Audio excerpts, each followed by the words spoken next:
Hello everyone. I am so ill prepared for today because it has been so hot. I've literally been sleeping for most of today. It has been insanely weird day. But I am on time, so all of you that said that I wasn't going to be on time today, start paying up.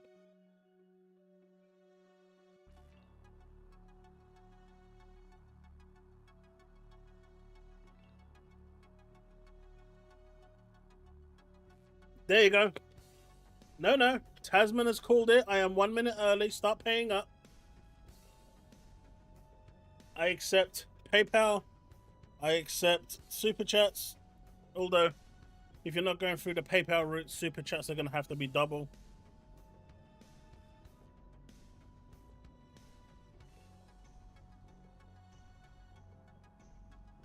Nah, not today, buddy. Not today. Not today. Byron, I was actually planning on doing that. I was having a discussion with the missus. I think I even sent Steve a message saying, "Do you know what? I think I might cancel today. It's so hot because it's 34 degrees here where I'm at. Down at well, in this part of London, it is 34 degrees according to the weather report. It's crazy."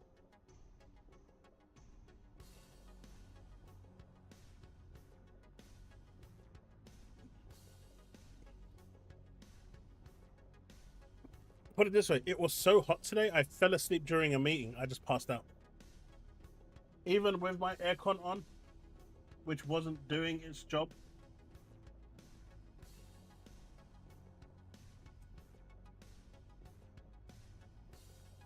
I actually just I fell asleep from just exhaustion. It was literally that hot. Uh, it's Tuesday today. But chat, there have been a lot of weirdos out and about lately on social media, man. And we finally have a new contender to join the Magnificent Three.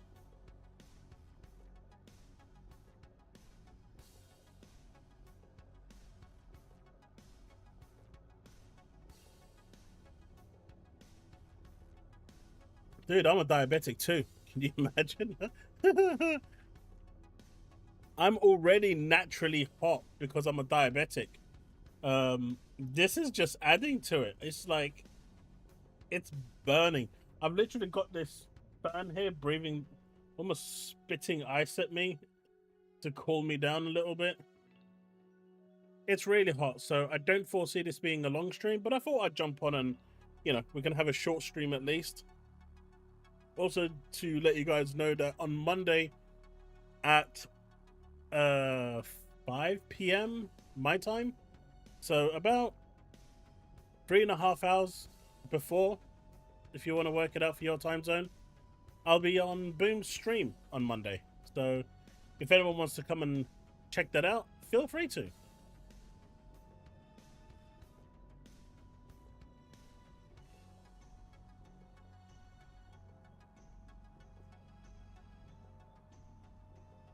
Moonlight, that's Fahrenheit, right? Because if it's degrees, you shouldn't be able to type at this point. That's boiling temperature. You should be melting quite painfully.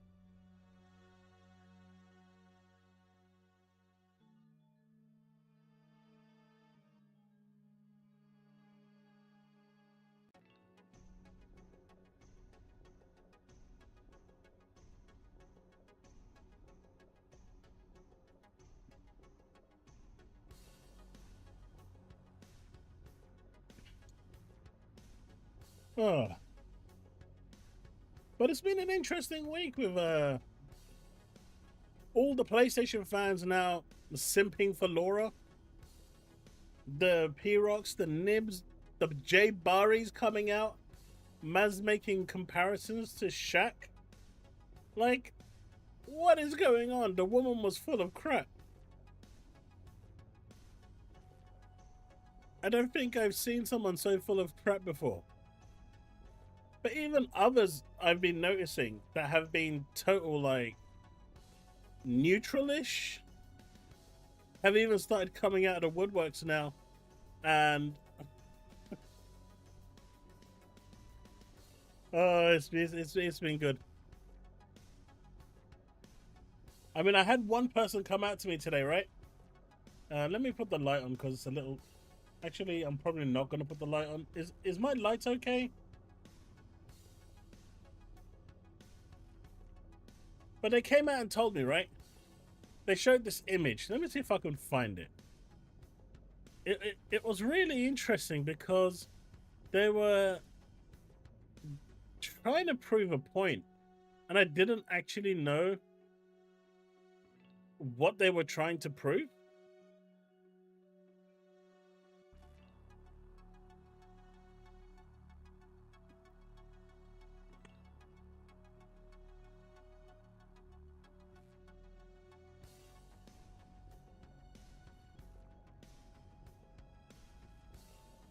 So they showed this one over here.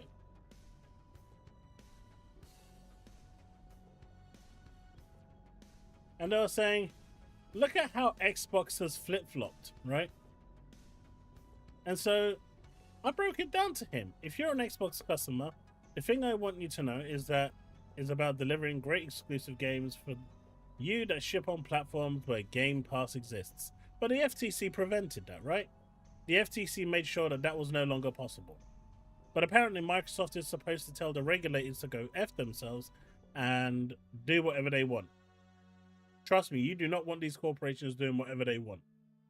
There's a reason why these regulators exist, and it's generally for the betterment of, people. Except for this case here. So if this is about competition, let us have competition. Well, the FTC prevented that as well. In fact, the CMA totally prevented that with the cloud thing. We're not in the business of out-consoling Sony or out-consoling Nintendo. I mean, if they wanted to, they technically could, right?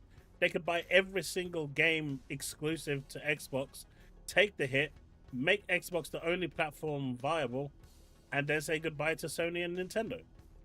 Well, Nintendo would live because they've got their first party, but Sony couldn't live on their first party. They need the third party. So 4 games, no promises beyond that. So if you're on one of those platforms and you see these 4 games coming, please don't take that as a signal that everything's coming. It's not. Of course, they conveniently leave out the part that says, but we will then address what this means to our business, which basically tells you if it sells, we're going to do more. If it bombs, we're not doing anymore. Sea of Thieves sold, so we're doing more. I do not see sort of red lines in our portfolio. I mean, if you're going to put more out there, why should there be? To keep games off other platforms is not a path for us. Right. And so they've got Gears of War on there, Forza on there. So what's the problem? And so then the conversation came on, what does this mean to the casual? Mate, do you think the casual gamer out there that's that's just rambling around doing their day-to-day business that doesn't use Twitter or any other real social media to console war is going to give a shit about any of this? They're just going to go to the store, buy the console they want to buy. Oh, look, this is on the shelf. Oh, look, this is on the game store. I'm going to buy this. That's it. Do you genuinely believe that any person outside of this small echo chamber is going to give a shit about any of this?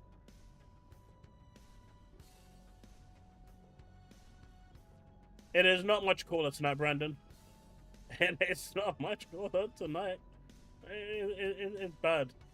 Over here, it's bad. Come on.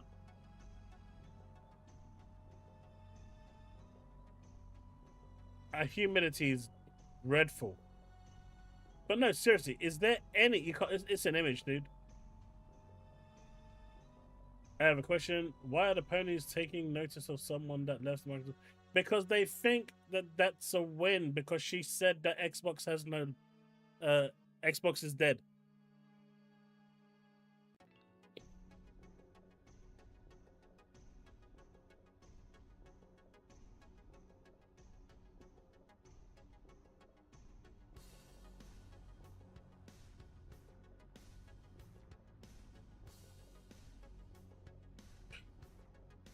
Steve, it's nice weather if you're not working.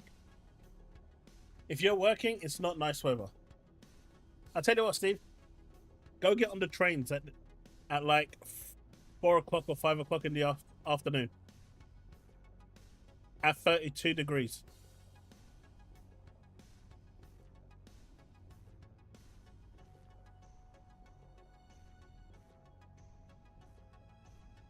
Hey, Talos. Wait, wasn't it you, Steve, that said yesterday? Wasn't it you that said yesterday? You went out working, hit the shovel twice, and called it a day?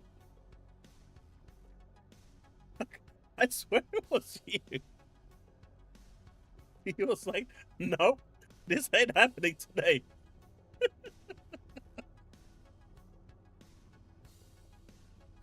You went out with a shovel. 1, 2, yep, that's me done for today. No. You did not mention anything about 5 trees. You just said you put 2 spades in and that was it. You were done. Don't add no 5 trees into this. We don't want none of that. Nah, we don't want any of that, man.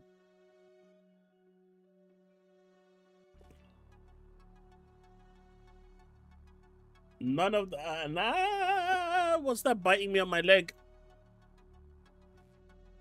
God damn it.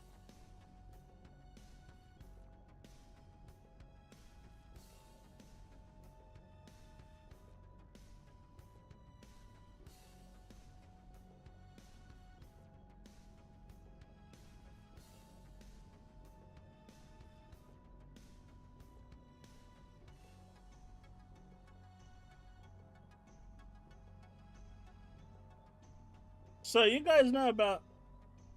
Nah, it wasn't a spider. Do you guys know about Warhammer Dave? You know, taking his leave and being gone from the scene. Yes, we have mosquitoes in the UK.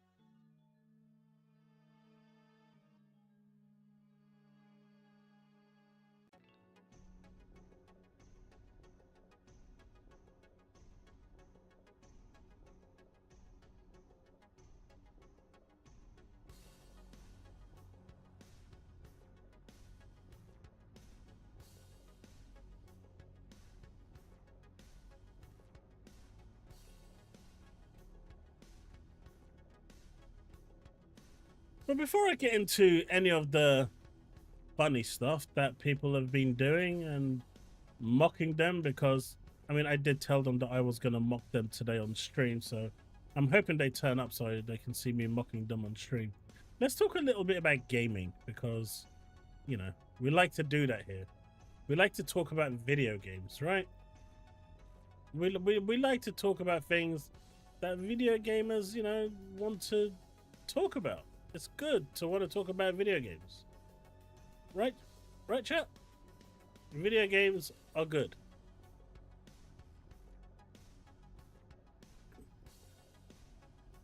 So, what we're going to start with today is a little bit of both. We're going to start mocking people and, you know, talk about video games. So first of all, we can look at this. Coming soon to Game Pass. Tony Hawk's 3 and 4. Minami Lane.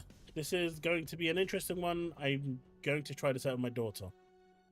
Yep, I said with my daughter, so there's nothing you can say about that. Ultimate Chicken Horse. Well, after we saw that anime game that probably will be exclusive to PlayStation, you've seen it, right? It's a game about anime girls who are basically horses running in a racetrack. Perfect game for PlayStation. You got High on Life that's coming to PC and Standard and Ultimate. If you haven't played The Ascent, this is a phenomenal game. Seriously, this game is brilliant. It's multiplayer as well. I absolutely love this game. This game is so good. Have you ever seen an alligator? No. But I've seen Crocodile Dundee. Does that count?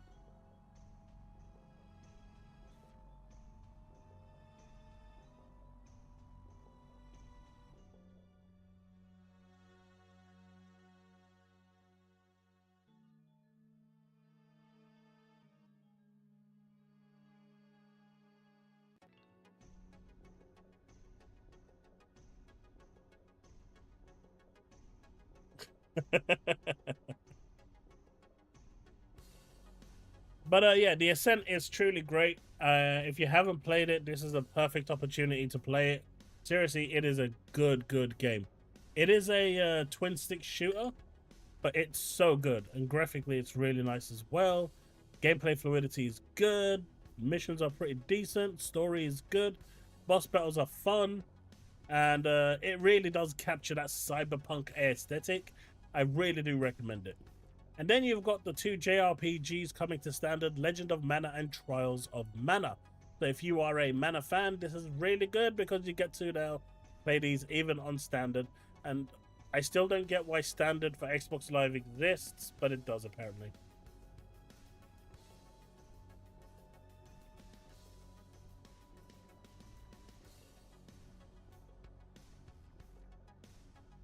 Do you know what, Diablo? I think you should go with a risk. I think you should do it. What possibly could go wrong? At the end of the day, in the United States, you've got the right to bear weapons, right? If you see a tall 6 foot 4-inch dude running to your door to barricade it in, you've got the right to defend yourself.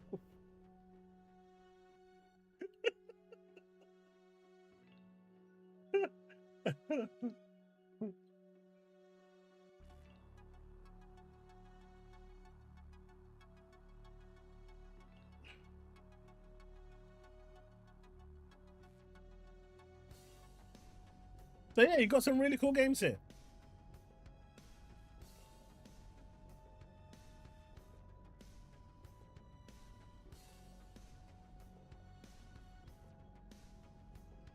I tried to make you sound less menacing, man. Come on.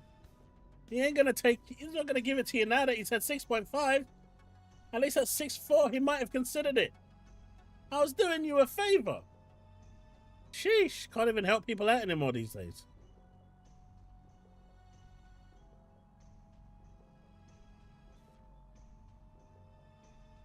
Nope.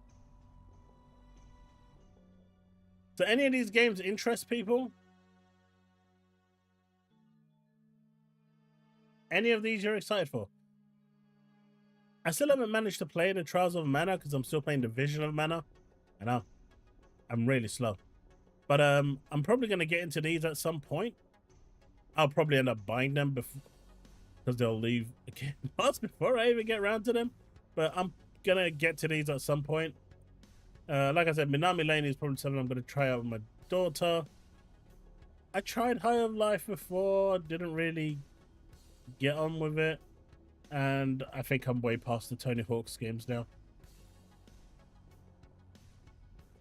But you know, I'll never understand this. I've either beaten, played and didn't like it, just don't care. The only thing I care about is Tony Hawk's. Why spend $20 on Game Pass to play for a month unless I stay subbed when I could just wait a few weeks for a sale and own it? Like, why does everyone has to announce?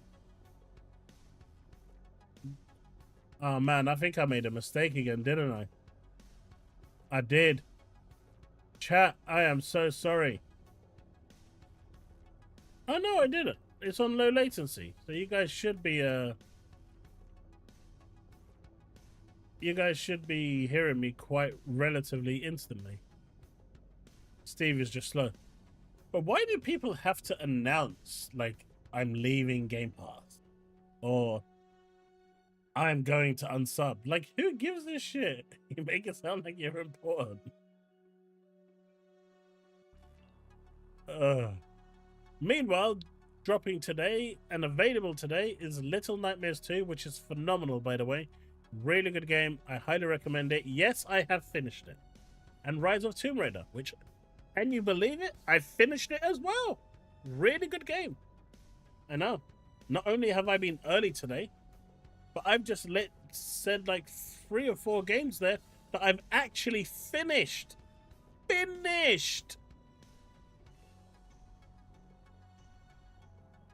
Oh no, I have finished Little Nightmares too. I actually finished it on the legendary Google Stadia. Hey, Sanchez.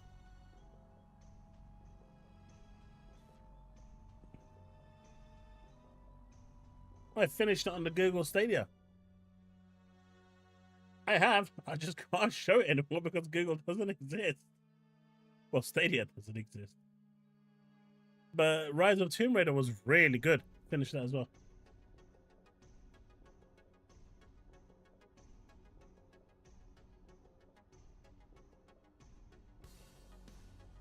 James, at the moment, we're just talking about the games dropping on Game Pass and just jabbering in general.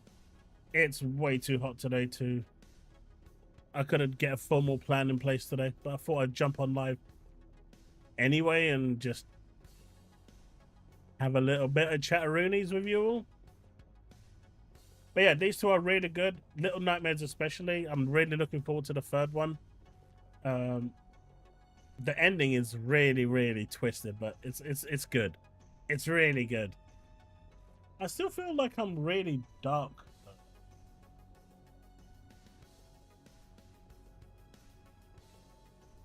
I guess I'm gonna have to open that light, but I kind of don't want to because it's just gonna bring the bugs in at this heat.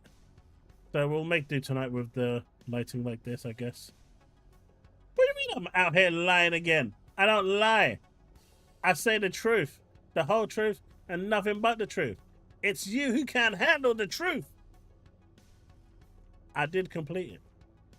Look, I know it's a miracle for you guys to believe that I actually complete games, but once in a while, it does happen. Believe me, it does. Like I completed Stellar Blade with both endings. The third ending is taking a little longer because it requires me to play the whole game again. But I will get there maybe one day. Nah, I put the light on. Yeah. Wait, which part was a lie? I see no lie.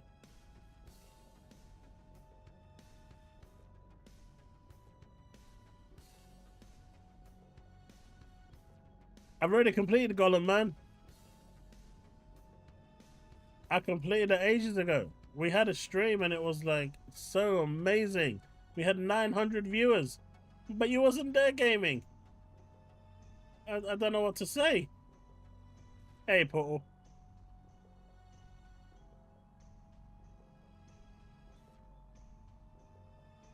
I think 17 will. I don't know if there's a contract with Sony that would prevent Part 3 from coming day one. It really depends on the contract that Sony signed. Like, for example, if the contract that Sony signed said, right, you need to sell, say, 3 million units for the first game, 3 million for the second, and then your exclusivity would go over to the third game, and obviously they didn't sell 3 million for the second game, then they wouldn't. But it really depends on what their exclusivity contract is. So it's unknown, really.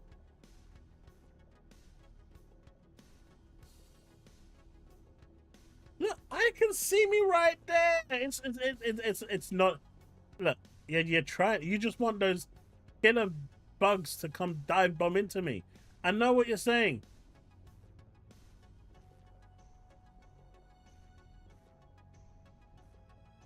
I know what you're trying to do. Ain't gonna happen.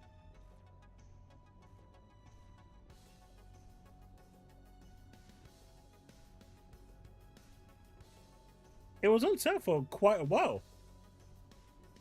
I think on PC it dropped down to like 13 bucks. Really cheap.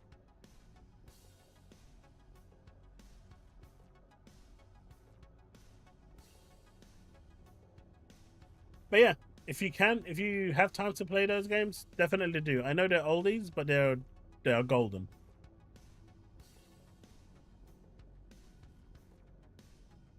So apparently you can become a bounty hunter and capture dangerous criminals. Red Dead Online Frontier Pursuits is now live? Wait, no, that's 2019. That failed epically. There's a new Tales game for Red Dead, which doesn't seem to be here. Maybe if I spelled Red Dead Online correctly, that would work. There you go. See? I knew if I spelt it correctly, everything would be fine. All right, we can just erase. Hold on, everyone, just for a second. Look at the camp. Look at the screen. You will now forget everything you heard within the last 15 seconds. Okay. So as you can see here, we have Red Dead Online Strange Tales of the West, Volume 1.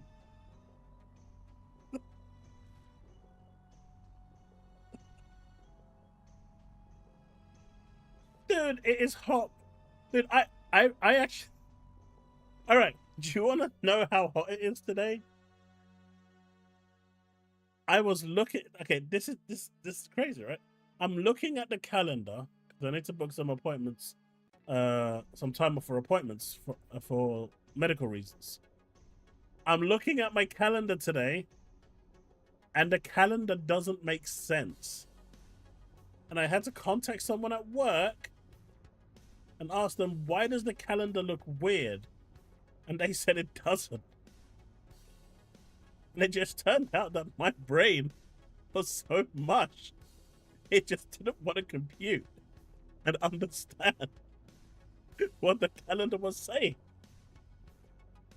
Right? It is that sort of a day today. So that's my excuse, and I'm sticking with it.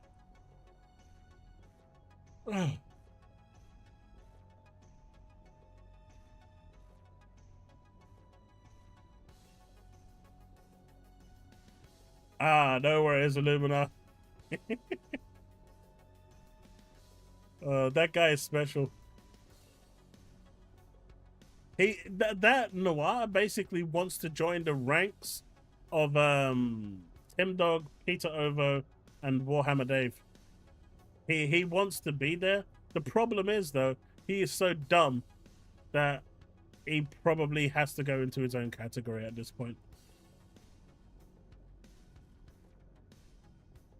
No, I held the pen, I flashed it. It was all done.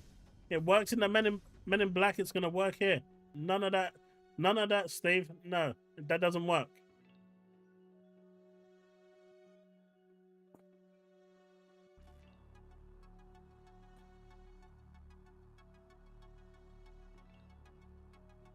Wait, why am I in what pit?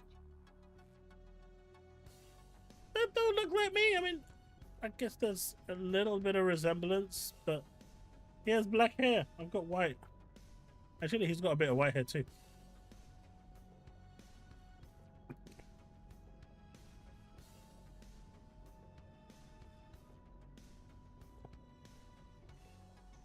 It's July 1st. What doesn't make sense? The calendar didn't make sense, okay?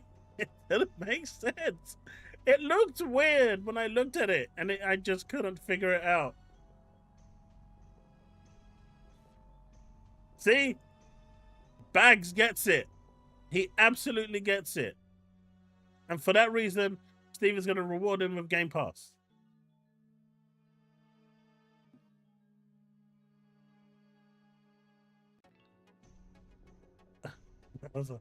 Oh, Noir is special. He's trying too hard. No, you can't remember. You are all deneuralized. Stop it.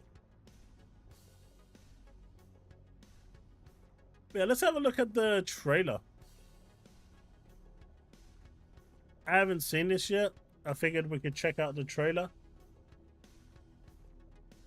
Hopefully it won't demonetize me for 30 seconds. Hey, Archon, how's it going, dude? What? Well, that's the thing. After Warhammer Dave got yeeted, Tim and Peter put up an advertisement saying we need to recruit someone, and Noir stepped in.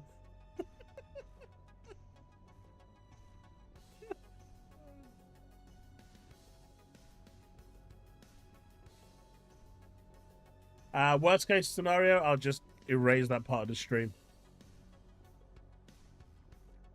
Let's put the volume down for it a little bit. All right, let's go. Let's check this out. Well, she looked like she was enjoying herself. Alligators! We were just talking about you. Zombies? Tin Men?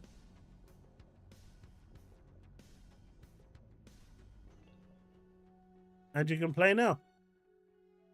What did you think about the Strange Tales of the West? A Red Dead Online official trailer. Even Beavis and Butthead is coming to Call of Duty.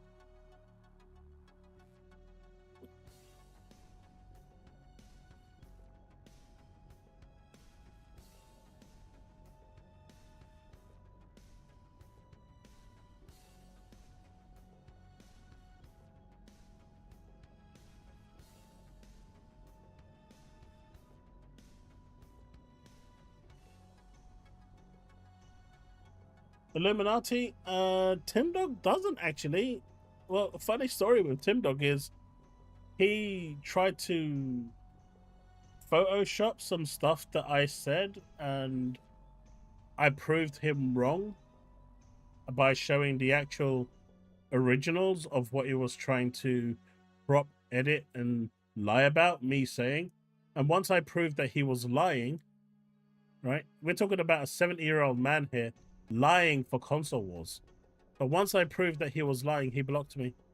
So when I see shit online that's about him, it's usually secondhand, people posting stuff that he done by posting screenshots. I don't see anything he does. I don't go looking for it. I don't care. But yeah, I only see stuff that are quite special with Tim Dog. You know, really special.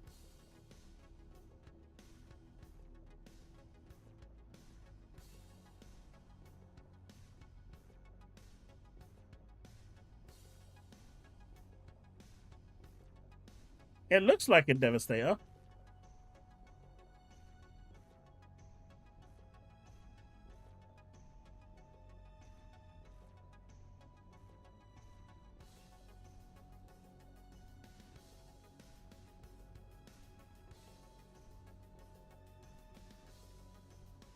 Do you know what, Bags? I don't really mind people talking about me. You know, bantering, you know, console warring. You know, you see it all the time online, right? It doesn't really bother me. P-Rock does it. So many others do it. You know, I've got thick skin. I don't really care about that. But it's when people lie about me, that's when I have a problem. If you have to get one over on me by lying, just trying to prove yourself that, you know, to make yourself look right or good, then there are bigger mental health issues there than I'm bothered to deal with or help with. And that guy needs way more help. I mean, look at this. Laura Fryer video is absolutely explosive in nature, but it nails the current situation. I'm hoping Xbox won't go after her because I'm told that's what they do to former employees who speak out. Like, my dude's having nightmares that they're going to send ninjas over to fucking Laura Fryer to take her out, assassinate her. Man, this guy is long gone. This guy is... He's out of here, boys. My dude is talking about sending ninja assassinations over to someone for a video. If they were going to do that, DCG wouldn't exist by now.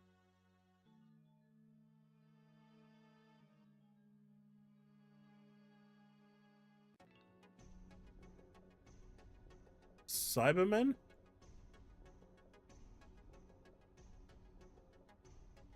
They look like tins from Wizard of Oz.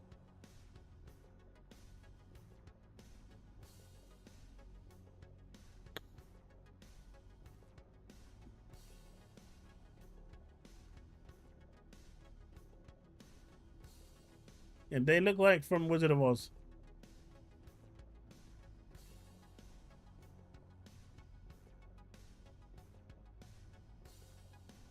Hey, look, Jesse, over here in London, where I'm at, in this particular suburb, it was 34 degrees today. That is too hot for the UK. Well, I guess if you're on the south end, it's beautiful. You know, if you're around Lakeside, it's still good because you're pretty much by the river. But if you're in the heart of London or around where there's literally nothing but trees and houses, it gets really nasty real quick. It varies depending on where you are, Wacko. Like, in some places today, it was like 26 degrees, 25 degrees.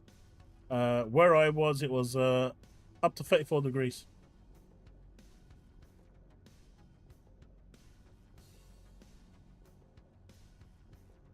Hey, Paul, how's it going?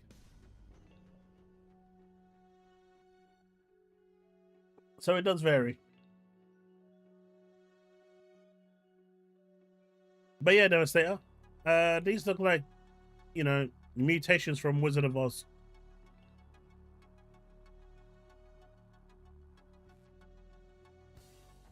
No.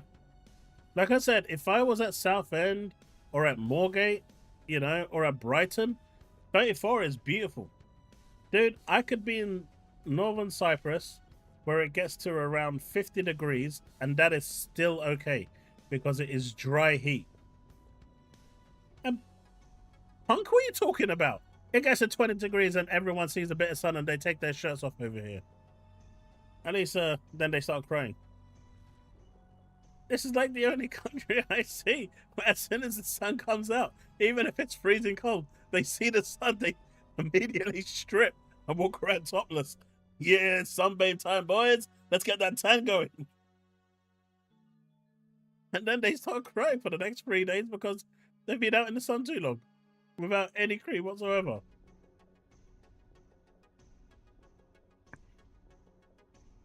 I don't know what you're talking about, Paul. I went and bought portable air conditioning. I mean, it's dying. It's run out of water. No! It's run out of the thing that makes it work. And the wife isn't here either to refill it. I feel betrayed. I feel genuinely betrayed.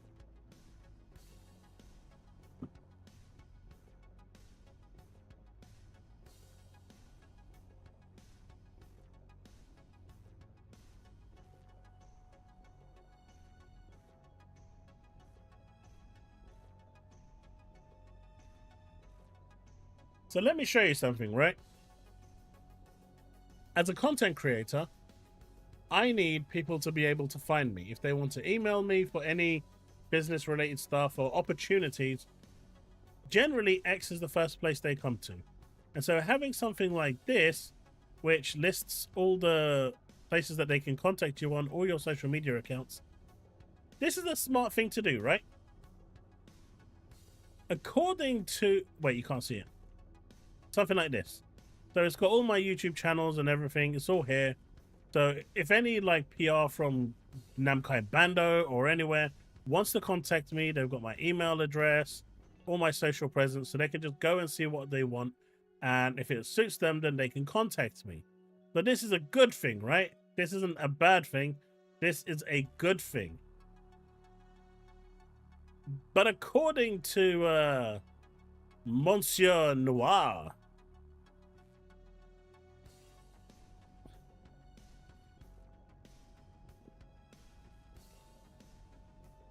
apparently because I have this, I live on X. Man, I don't even spend full time in my Discord because I'm so busy. But apparently because I've got this, Noir is trying so hard that because I've got this, a gateway for people to contact me via PR reasons, I live here. Like, are these guys really that far gone? I mean, at this point, I just said that he's dumber than a rock at this point. I mean, you can't be this stupid.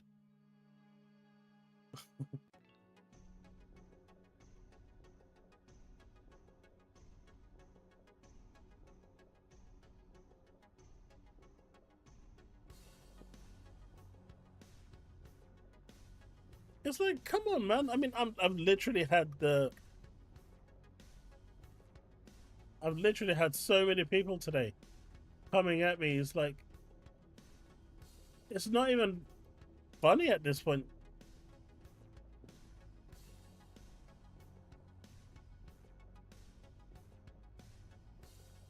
So Connecticut temperature is 32 degrees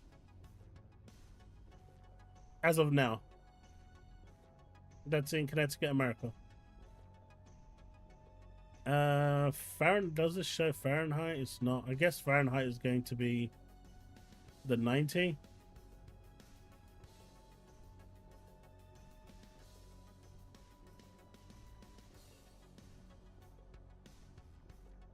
Yeah. So yeah, your temperature is basic. So right now in London, where I'm at, who was it that was saying? Moon?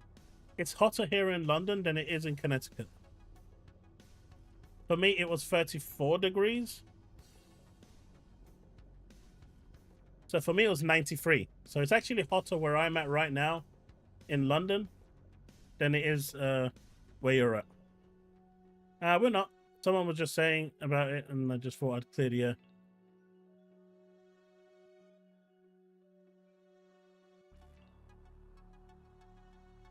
I do live in my weather app. And my calendar app, I've become an ace at discerning calendar apps today. So there is no way that that calendar app is ever going to deceive me ever again.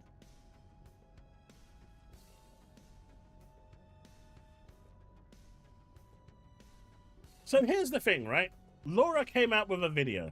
And normally, Laura's actually really good. If you've watched some of her videos, you will actually see... I mean, I've actually really enjoyed her videos. They're usually quite methodical, and they usually follow a nice step-by-step process. But on this occasion, she really fluffed the bucket. But of course, because she's an Microsoft Xbox employee, the ponies immediately jumped on it, right? They immediately say everything she said is the absolute gospel truth. But she hasn't even been working there for over 10 years. It's almost like the business has not changed at all over the last 10 to 15 years. I mean, keep in mind, the original Xbox was only alive for about, what, 3 years? And then they fast-tracked it to the 360. And she was only there for the half of the 360's lifetime. She wasn't even there for 10 years. We're at the 25th life cycle. So, she's expecting to know people are expecting her to know the ins and outs of Microsoft and Xbox, having not been there for the best part of 20 years. Forget a decade. We're talking 15 to 20 years. But the biggest thing that she said that was really wrong, right? And if you've watched my video, I know it's really long, but I do encourage you to go check it out because I ripped her complete video apart. But one of the big things that she said that was really wrong, she started the video by defining what Xbox is. And so her definition of Xbox is Game Pass. Game Pass is Xbox. Now, this is very important because if you're going to define Game Pass as Xbox, then by definition and by acceptance, Xbox LIX is a Game Pass, is an Xbox, right? By her own defined definition, if Xbox is Game Pass, and that is now the new platform, then the Xbox LIX, by her own definition, is an Xbox. But later in the video, she contradicts herself by saying the complete opposite. Then she turns around and asks, who is this handheld for? I'm not going to buy it. It's not for me. Why would I buy it? When the handheld is really designed for a completely different audience. Now, if she wants to, go full Death Stranding, put the PC on her backpack, because she was talking about a desktop gaming rig, right? Not a laptop, even though a laptop would be weird too. But she was talking about a full tower desktop rig. So she's going to put that on her back. She then going to put a generator on her back to power that shit. And then she's going to make sure that there's, side panels like in Death Stranding where you can hook shit up for your keyboard and mouse, maybe a controller. And then she's going to have like a arm on her back where she can use the monitor as a visor that sits on her back as well. If she's gonna walk out to the park busting out all of that and sit there on that bench and then put that screen with that generator on her back and start playing games while she's out and about, good for her. But the average, well, I'm going to say average because you're going to get crazies out there. But the average normal person is either going to take out, if they are taking anything out, a handheld PC, maybe the Switch, maybe the Portal, maybe even a Vita or a DS, something small, compact, light, that they can just put in their bag. No one ain't going hiking Death Stranding style to play video games out and about.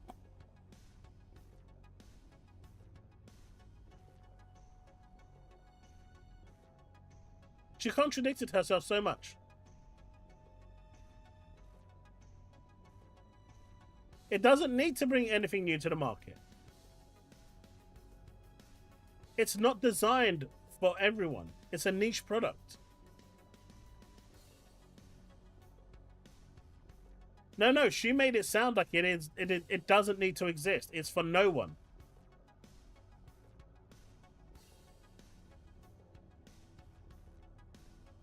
See? Steve gets it.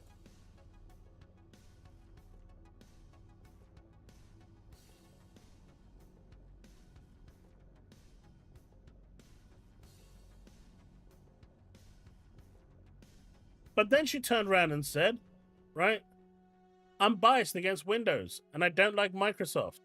Okay, well then why are we even having this conversation? Because the moment you say you have insane biases towards Windows and Microsoft, the conversation is over. Because nothing you say after the 3-minute point is valid.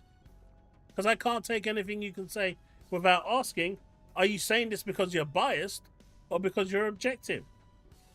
The whole video became tarnished. I even said in my video, I wished you didn't say that. You could have made valid concerns without saying that.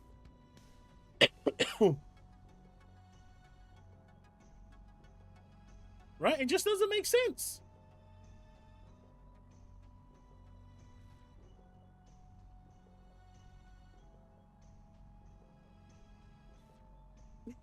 I mean, that Meta VR thing, right?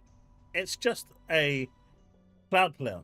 Because the Meta is standalone, you can Game Pass is already preloaded on there, and you can play xCloud games on there. It works really well, by the way. Now that I've got good internet, I can use it. But that's it, and that's why it's limited in function, so it can sell out, and it looks great. I wish they had more, but there was no way I'm paying $400 for just a controller.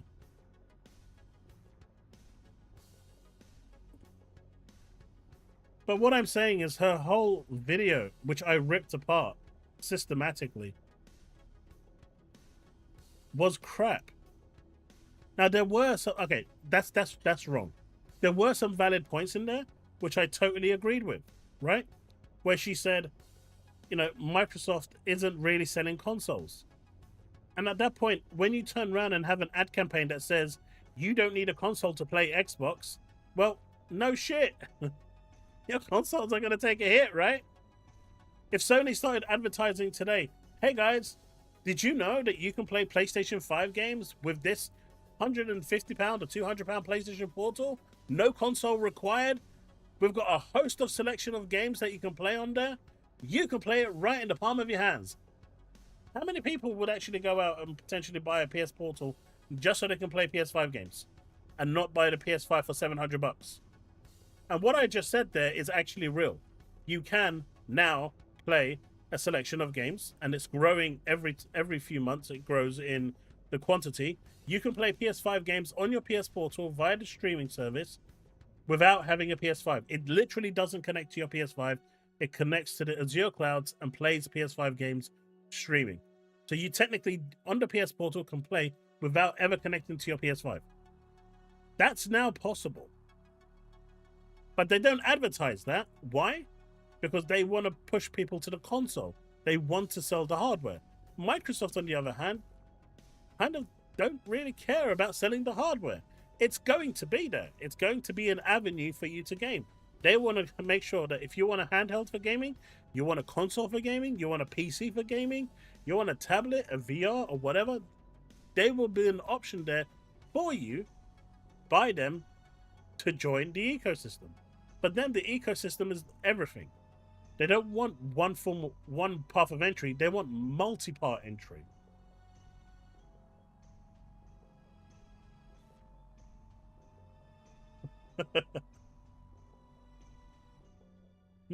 Is it worth it? Chat, what do you reckon? What do you reckon? Let's see. Let's see.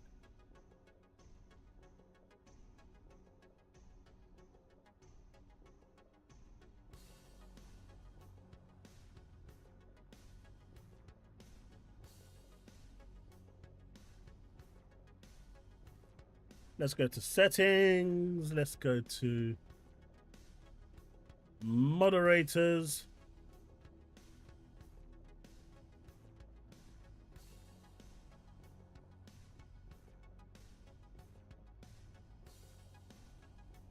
All right. Nah, he said 5. Do it.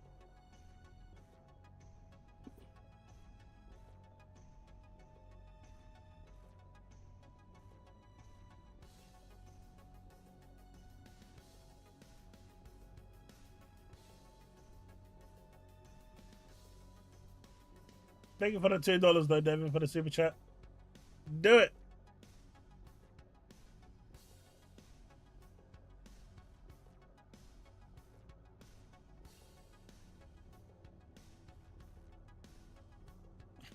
He did.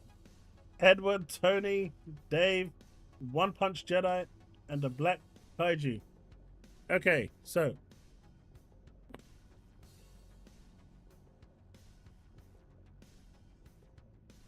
has everyone seen that Steve lost his moderator status?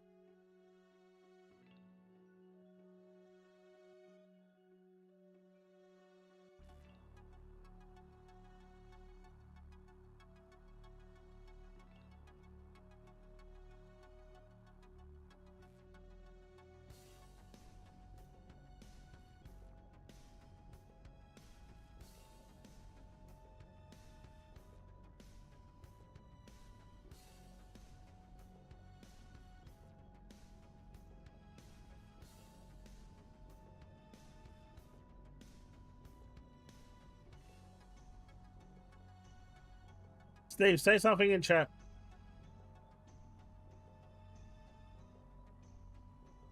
What, in this way, you crazy? I'll do it next stream.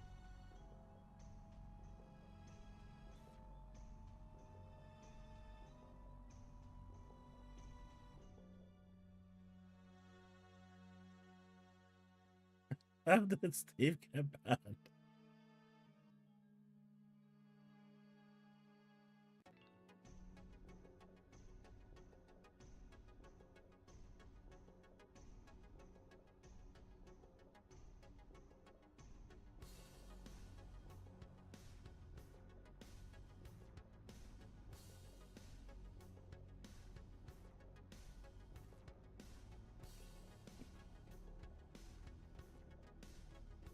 So Steve, he said 5 gifted subs.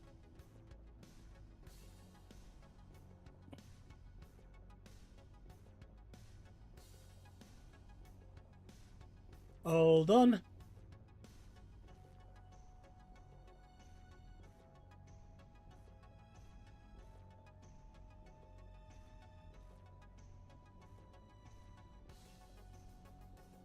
All right, so job done. There was no statement in that contract for how long his mod status has to stay off. You just said you wanted it off. The devil is in the details.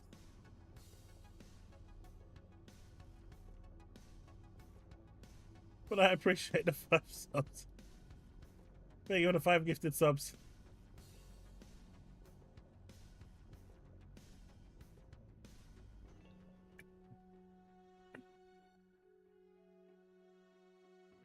Could have said for the whole stream. You could have said for a week. You could have said anything. You just said unmod him. But off you. I don't make the rules, man.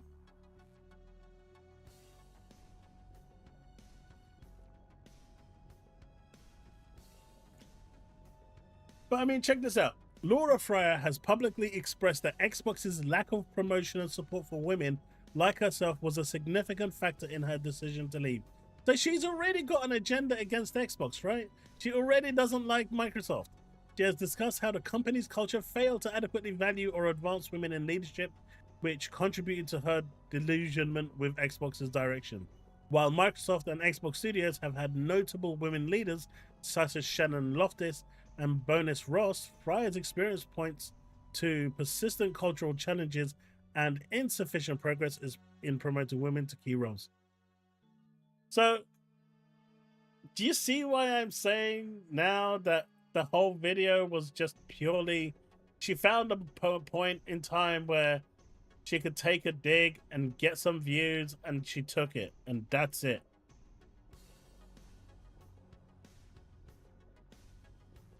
Dude, you could have specified the details, and I would have accepted.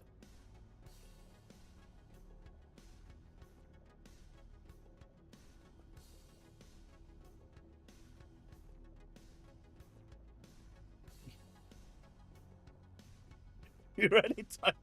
Don't time him out, man.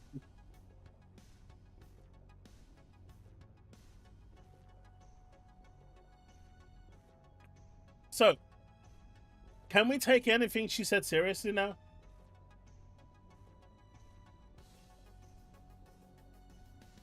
But no, seriously, Devin, thank you for the 5 gifted subs. I appreciate it, dude. And once the temperatures have cooled down, I'll don the pirate gig. Just not today. I think I'll pass out. But I think Thursday should be a lot cooler. So I'll don it then.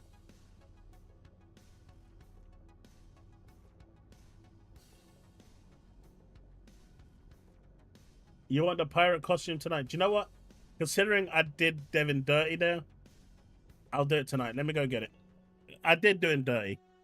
I'm suffering because of you, Devin. But I did do you dirty there, but make this be a valuable lesson that you learn. Details are everything in a contract, even if it's verbal.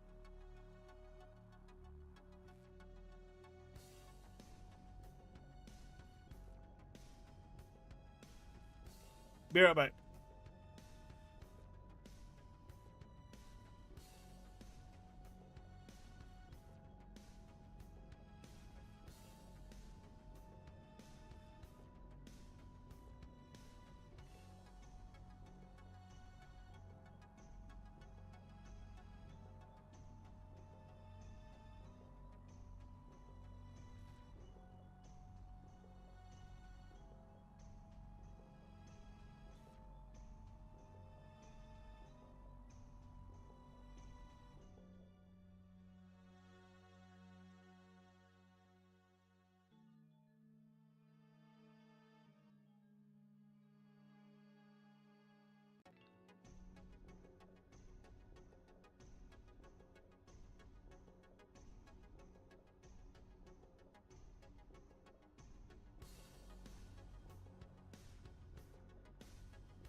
Armadillos, here we are.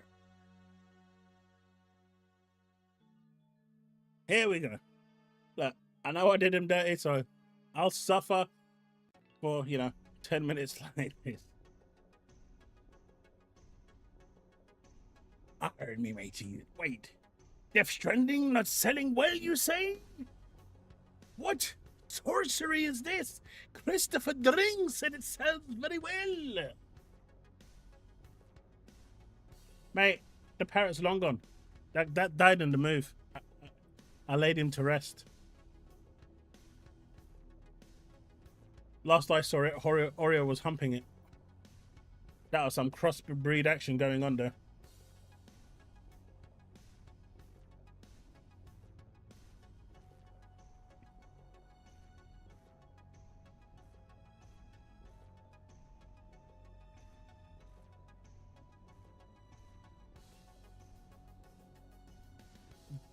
Wacko, that is a weird question to ask. I don't even know the person. I just know that her whole statement that she made. Take my money, I need more points. I will indeed take your money.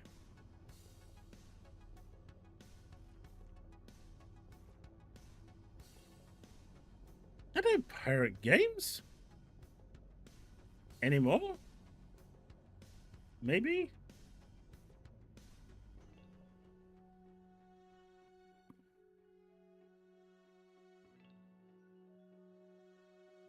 Now, what I've actually ordered instead of this red thing on top is a proper tricorn, I think they're called. You know, the triangle hat from Pirates.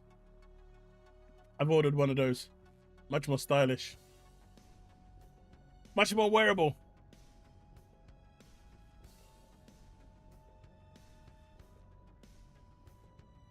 But yeah, so now do you see where I'm coming from? But everyone on Camp Blue is saying, hey man, she knows more than anyone. She can't be wrong. Even Jay Barry tried coming at me today saying, what, so Shaq doesn't actually know what basketball is? I'm like, mate, if Shaq started telling people that you kick a basketball into the hoop and start dribbling the ball with the basketball with your feet, yeah, Shaq wouldn't know what the F he's talking about as well. I need the coat too, mate. You're asking for a bit much. Next, you're going to start saying you want me to have scissor hands. How am I going to be able to navigate? Thank you for the 2 gifted the super chat, dude.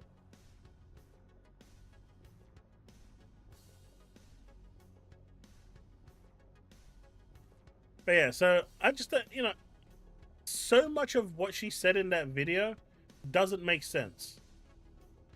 She was saying that Xbox isn't making another console when they are. AMD came out and said, I mean, even if Microsoft wasn't saying it, AMD came out and said they're making a new console. They've also integrated the backwards compatibility into the chip. So it's at a hardware level, not even at a software level at this point. It's running on a hardware level integrated. So this means, in theory, at the very least, future AMD chipsets, graphics cards that come out, could potentially have Xbox backwards compatibility built in. And AMD would be, unless Nvidia find a way to do that as well, AMD would be the only way to play Xbox games on your PC. I don't know.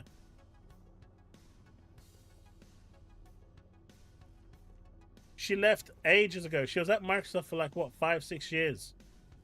Max 7 or 8.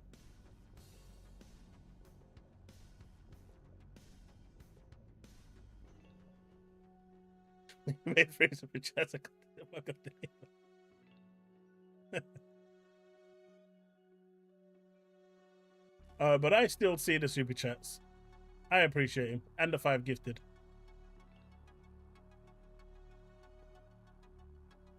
She left you. That would be the Xbox One era, right? She left, according to what I read, she left halfway through the 360. Halfway through would be like 2012, 2010, right? Because what Xbox released 2001, right?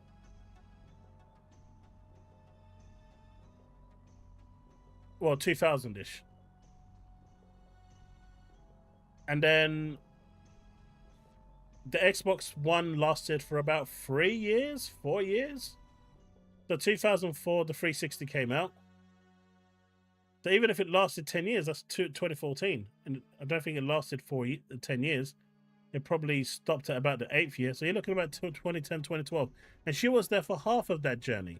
So she probably left around 2010, 2008.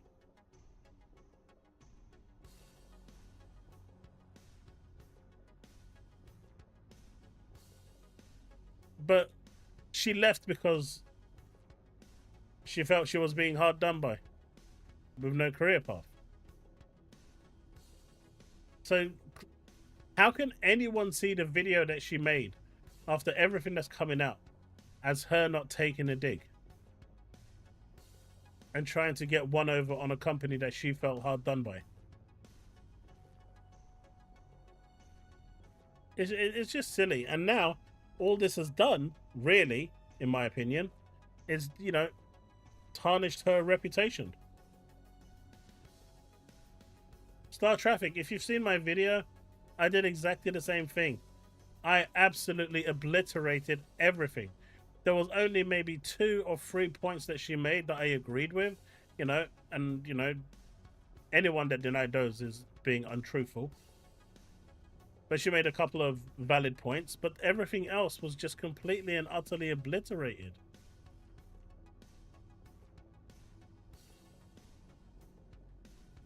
Mate, even if Microsoft has rumors, layoffs, does anyone actually care? I mean, you saw MBG coming out with his fake, I am going to be so pissed if Microsoft lays off people. If Microsoft closes this one particular studio that I don't think anyone's heard of, because I didn't hear, I'd never heard of the name either. But if they close that studio that no one's ever heard of, I'm going to be so angry because my name is MBG. You know, what is all that rubbish? You do, Bags? So you know someone that personally works there?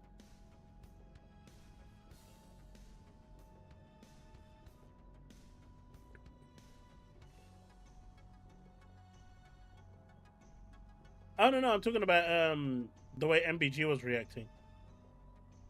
Like me personally, I will say this. Jobs being lost, it really sucks. And I do feel sorry for the people losing their jobs. And that's it. That might sound heartless, but every one of you in the chat is thinking the same thing. And anyone that says they're not, that doesn't know anyone personally affected by the layoffs, is lying.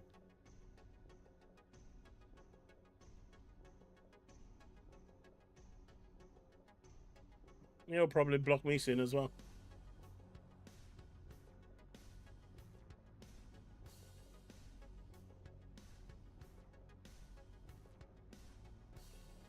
Mag, dude, your thing is wrong. But yeah, it's look, the finance team is being laid off. I'm pretty sure the hardware team, MBG, he probably will do eventually. But you know, the finance team is going to take a hit. The hardware team is definitely taking a hit. Do you remember the people that made the Xbox? They're not making the next generation Xbox.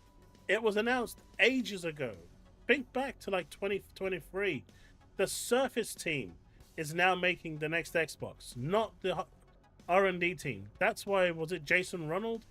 He actually is no longer involved with that sort of thing. He's moved over to another department. He just migrated straight away as soon as he heard the news. He repositioned himself. So he won't be affected by the layoffs. But that whole department that was making the console hardware, that's probably going to be gone. I don't see that many people from the gaming studios being gone. Now, there's been talk about Turn A, the motorsport division, and honestly, motorsport sucked. You know, you wanted extra time. You promised you're going to deliver a great product. You released an incomplete product. You said it was going to be built from ground up. It wasn't built from ground up. It had reused assets. So, you know, if anything, they're the only ones that I think should be worried. People are. I know I've seen a bunch of PlayStation fans begging, literally praying for Ninja Theory to be shut down. Like, that's just stupid, right? Like, how do you pray and beg for a studio to shut down? Like, who does that? I get, like, I don't, you know, my stance is quite cold with the layoffs. It doesn't affect me, so I don't care. I just, for me right now, I look at what's in my pocket, what affects my wallet, and as harsh as that sounds, I've got a family that I need to take care of. And so they come first. Everything else is secondary. Gaming to me is a luxury. It's not something that I have to do.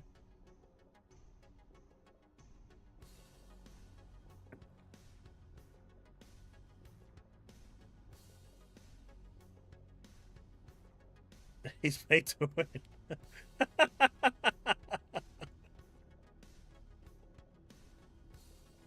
Devin is number one, though.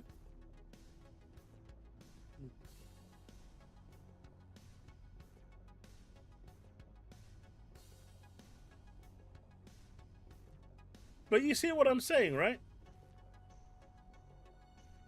It just doesn't make sense. Like, layoffs happen everywhere.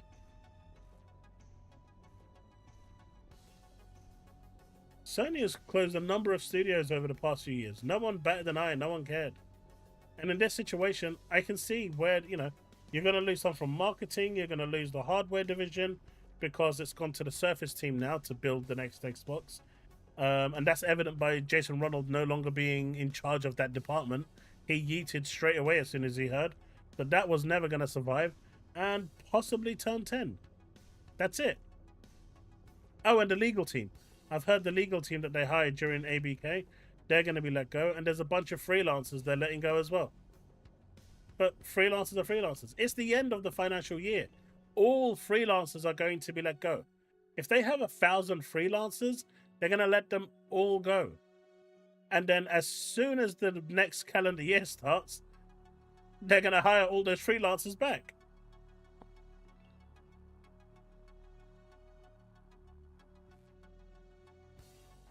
He used to be head of hardware.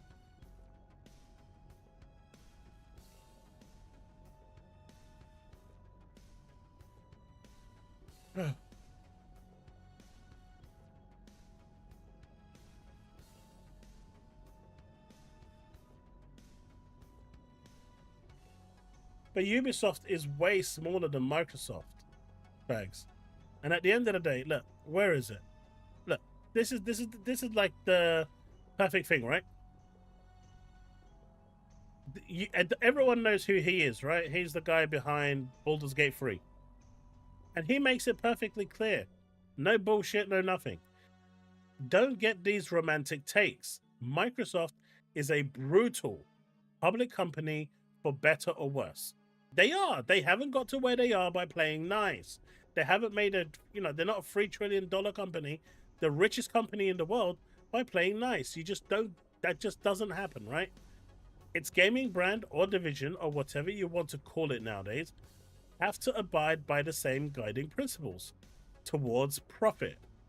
Corporate enterprises aren't steered by idealism. You don't make a profit, you're out. You don't make a good...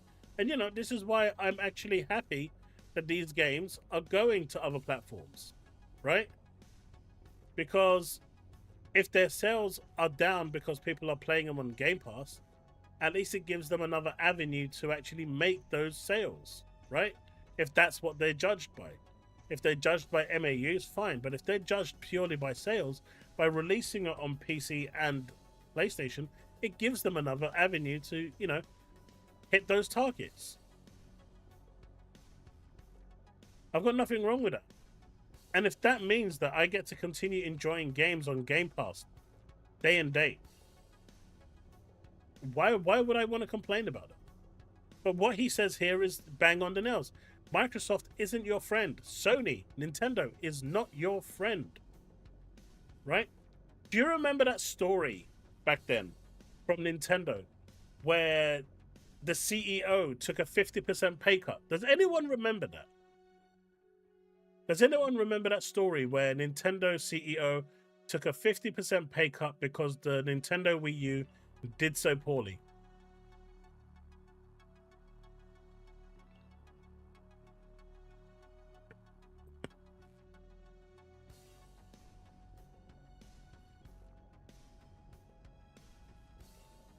Paul, I see people getting replaced in my workplace every day, but no one ever cares about that. But no, seriously, does anyone remember that story? I have a feeling Contraband will be cancelled because of layoffs. Nah, I think Contraband will be fine.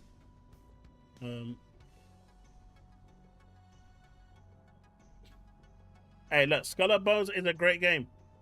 Looking. Hey, what's up, Rebby? How's it going? Welcome to the stream.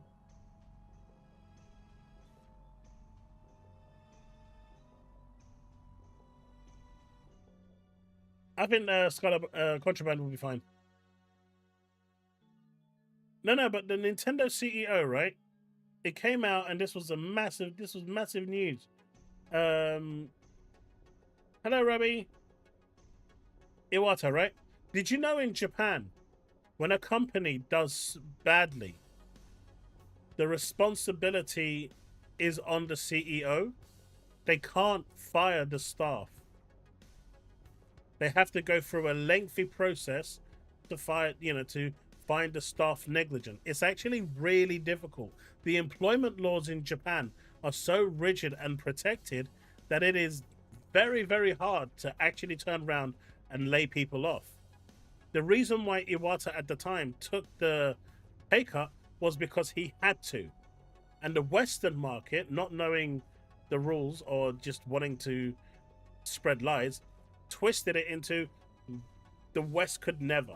Now, don't get me wrong. If the West had stringent employment laws like the East does in Japan, we'd be seeing a lot more of what Iwata did over here.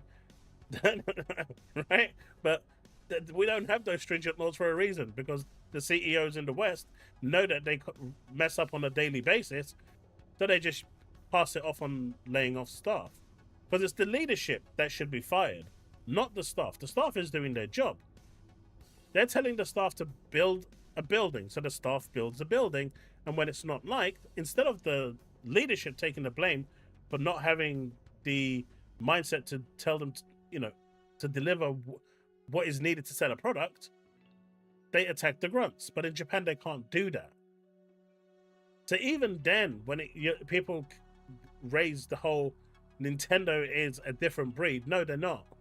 Because if Iwata could not not sacrifice 50% of his salary, guaranteed he would not have sacrificed 50% and he would have got rid of staff. But laws in Japan prevent that from happening. I mean, you have some protection, but it's not great. How are you feeling today? Dude, Rabbi, it's really hot. It's really hot, and Devin made me wear this. Although I did do him dirty. No, don't get me wrong. I've got nothing but respect for Iwata. He was a really good dude, right? In terms of what he did for Nintendo.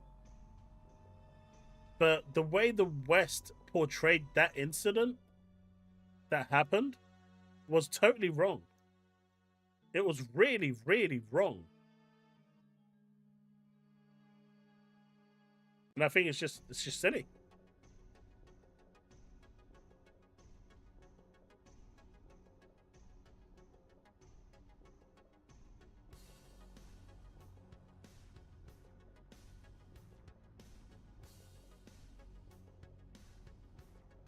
Oh, look. Diablo says access to YouTube, you were right on time. So see, I was not late. Diablo confirmed that I was not late.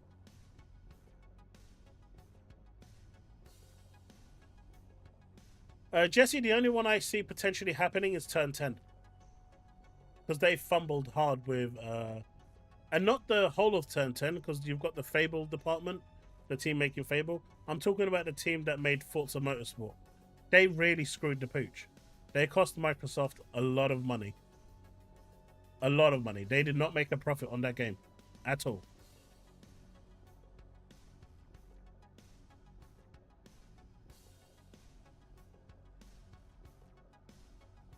So who said that, Ravi? Paul, you never have to be apologetic. I started half an hour late myself, so the other is a Patreon. Oh right, it's Playground that is making it, right? I keep mixing those two up. I don't know why. Playground is Forza, because Playground is Forza Horizon. Turn 10 is Motorsport. Because they're both making the same franchise, it confuses me.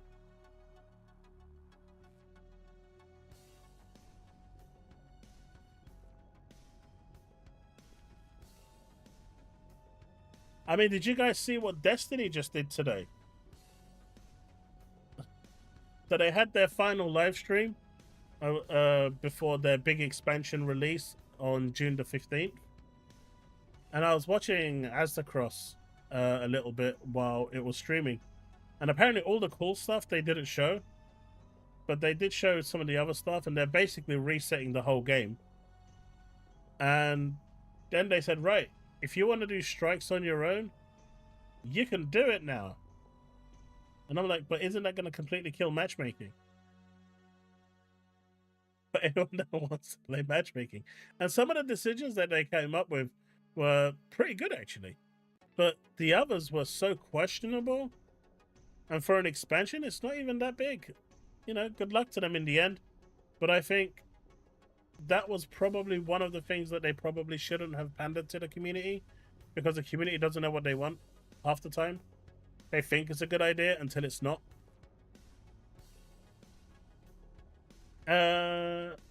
I don't agree with it. Phil hasn't done anything wrong.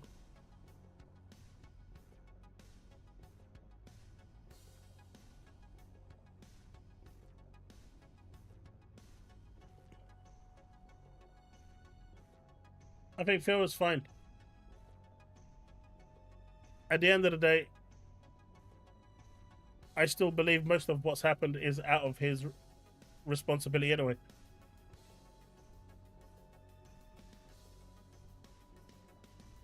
Because Satya and Tim Stewart are the ones that are running the show.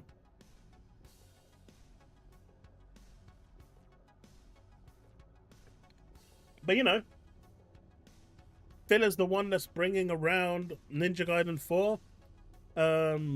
What was that other Platinum game that got cancelled years ago that might be coming back again? I can't remember what it was. The one with the headphones and the dinosaurs and stuff. I can't remember. Scalebound. You know, we might be getting Scalebound back. He's toyed about Guitar Hero potentially coming back. You know, these games without Phil would never see the light of day. And so, you know, say what you will about Phil. You know, I think, at heart, he's still a gamer. And he wants to see these games, but it's difficult for him to traverse at this point because of the way Xbox has, you know, positioned itself.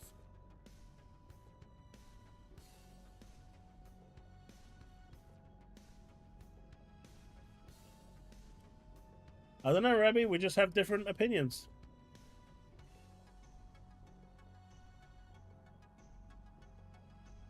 I mean, I honestly believe what Steve said there is true. Right? I actually believe this. That if Phil did not take over after Phil Harrison and the other guy, the 360 guy, I don't think we'd have an Xbox today. I think Xbox One, especially after the way the Xbox One just collapsed, I think that would have been the end of Xbox.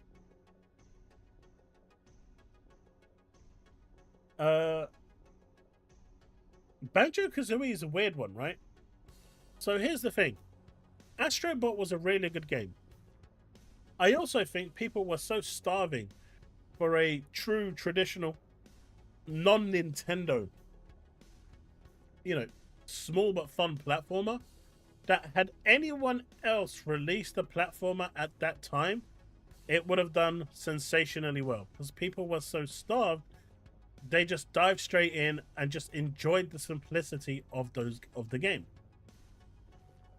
But I do believe what people say is true. Platformers today just don't have that appeal. The Spyros, the Banjos, they don't have the selling power they had previously. When Doom Dark Ages struggles to sell, and you know, I know on Xbox it's on Game Pass, but it was day and date on PlayStation and PC. And when the game struggles to sell on, well, Doom on PC is its home, right? PlayStation gamers always say they buy games. When it struggles to sell, you can see the market shifting to other sorts of games that people just are more interested in. And the free-to-play market has not helped this. When you've got games like Warframe, Apex, Genshin, they cover such a broad range of games, of styles that you can play. People often opt to go for those. Roblox takes the majority of kids. Minecraft takes the majority of kids into teens. Right? Those two games right there are huge. So dirtbags, I know you're thinking it, don't do it. What's left is, you know, the mid-ages to the oldies, and we just don't have that same appeal or time to play those games. So the ones that actually have the time, they're spending more time playing those free-to-play games and, you know, casual games as opposed to some of the more thing games. It's just a thing. Fortnite. Virtua Fighter 6? I don't know.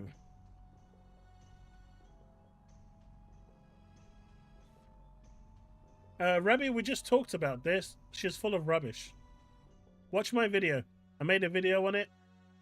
It's a long video, but I ripped everything she said apart. There's a video on my channel. Kaz, if you could link it, that would be great. Or Steve, if you could link it, that'd be great.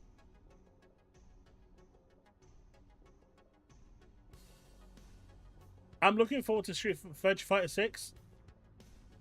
And not because of how good it looks, just the Sega fanboy inside me. I'm probably going to play it a few times and never play it again. You know, I've stopped playing beat 'em ups a long time ago. I just... the video I made about Laura, the reaction video. There you go, Taz done it. There you go, Remy. That's my video. All the answers you're looking for about my opinion on Laura is in that video.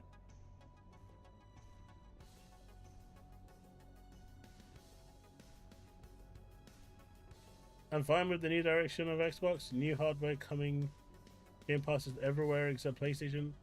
The question is, I think Nintendo is going to do an agreement with Microsoft to put Game Pass on there. Obviously, they're going to take a share of that Game Pass money, but I think they're going to do it. What do you reckon? Hey, look, it's Double Dragon. I like all gaming movies except one. The Dragon Ball movie. That was trash. Actually, two. Return to Raccoon City was trash too. But Taz loves those two movies, so I'm not going to let anyone trash those. Trash's #1 movies of all time is Dragon Ball Evolution and Resident Evil Return to Raccoon City.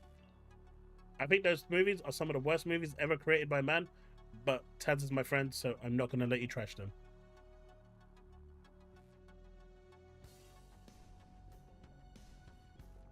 Rabbi, Taz just linked a video. Oh, can you explain here? I'm not sure I understand.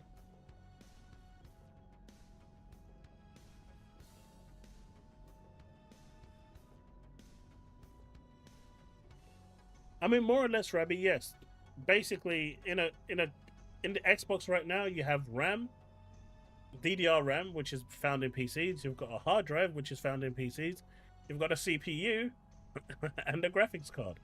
Basically, the current gen consoles are PCs, just modified so you can't update them. And they've got a custom UI and a custom OS. That's it. But ultimately, under everything, they're a PC. I mean, their games are built on PCs before they're, put onto their dev kits.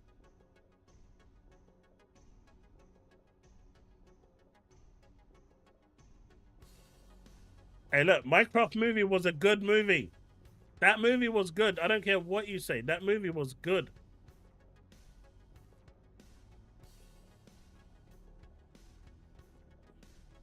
Especially that scene when they came through that portal the first time. That was hilarious. I am so happy I did not experience that whole, that whole kind of trend where everyone went crazy in the cinema. Mate, if people started throwing popcorn and stuff when I was there, I would have lost my shit. Yeah, if that happened, Paul, when I was there, I would have got really annoyed. I do not like that. I did not like that trend. But I'm so happy that, I went and watched it quite early, like almost day 1 or day 2. So it wasn't a trend at that time. It just started. I think we went and watched it like the first weekend.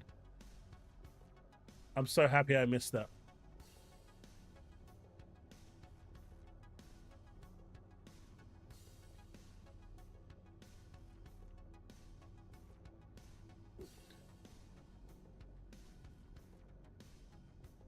But the problem is, right? Here's what I don't get. You got Laura out here. You got PlayStation fans out here. All talking about Xbox and why it's bad and why it's this. And then you've got the core Xbox fandom that basically says, yeah, we're okay with this. It's not like we're going to change anything. So kicking and screaming isn't going to do anything. Plus, we get, our games on Game Pass, so we're kind of happy with whatever, As long as they keep releasing games, they keep releasing hardware, we're happy. So why is it that Xbox fans aren't the ones making noise, but it's PlayStation fans getting really upset that Microsoft is taking their Xbox into the direction that it actually is?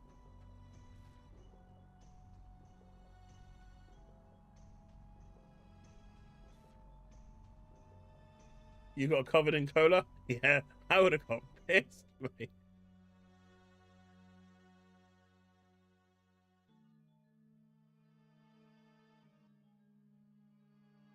No, Bags. It's because they're scared. They see it. Have a good night, Paul. They're scared, buddy. That's the only thing that makes logical sense. They're scared.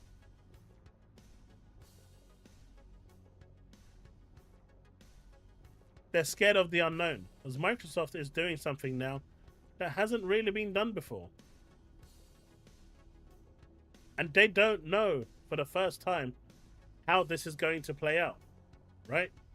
If they just released another console, that's the traditional console, what's the point in buying an Xbox? That whole trend would continue. But right now, they're worried. Because think about it, right? Just think about this. Right now, your Xbox can play Xbox games through, and you can have it on Game Pass. But if you buy a PlayStation, you get all the exclusives of PlayStation like Death Stranding, Ghost of Yotei, and then the majority of Xbox games as well. Sure, you're not going to get Game Pass, but you've got those games available all under one box. And that's the appeal that PlayStation fans are trying to use. But now, when you're looking at what the new Xbox is, the new Xbox is going to play your old Xbox games. There's no real reason to develop for an Xbox console anymore, I guess. I don't know how they're going to go about that, in all honesty. My personal opinion is that they should just have a setting for Xbox, like they do on PC, where you got hard, medium, low. They should be ultra, high, very high, high, Xbox, whatever, right? That's how it should go. It should just be a setting that is configured to that Xbox. because there's no reason making 2 versions of the game if they're going in that direction with the new console. But the console kind of still has to have a way going forward. And the fact that they're putting other stores on there means that they don't really care about where you buy your games. But the thing for the Xbox gamer, right, is this. You're buying a console now that will play your Xbox games. You will have access to your Xbox games through Game Pass, day and date.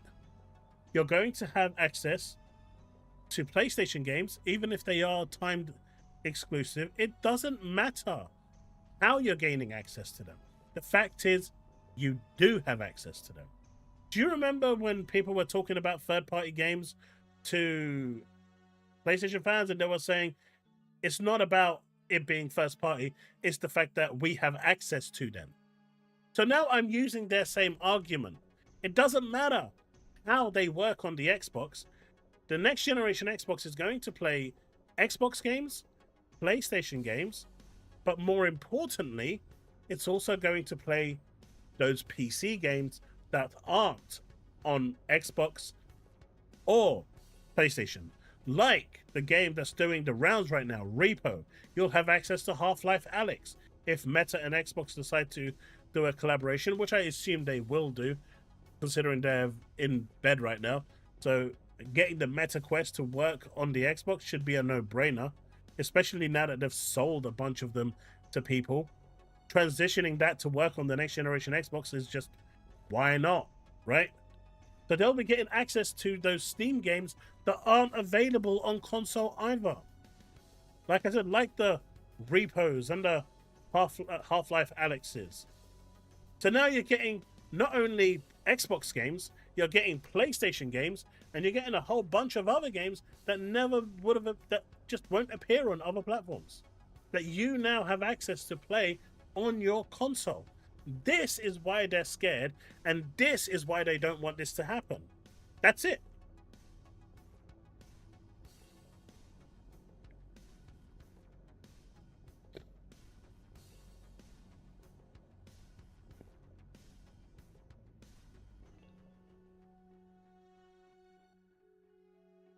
Steve, I'm sure there'll be some form of, way for you to configure, but ultimately, there's going to be a preset for those that just want to go in with a preset, that don't want to tinker with anything, that want that console experience.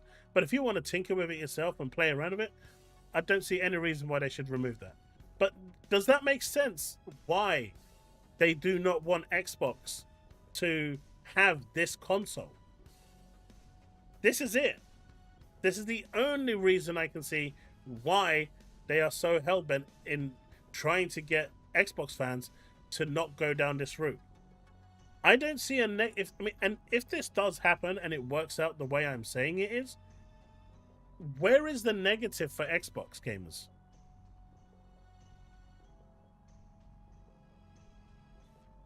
And once that kind of deal is done with Valve and Xbox and that's all working, I can see Valve and Microsoft finally coming to an agreement and integrating potentially Game Pass even into Steam. Obviously, it's going to cost money, and Microsoft is going to have to shell out, but I can see it happening. But it is a console. It's going to sit underneath my TV. It's going to be a box. It's going to have a UI that I just instantly get into a game. I boot the console up. I'm going to see a Xbox UI. I'm going to click on the game I want to play, and it's going to start playing. What's the difference?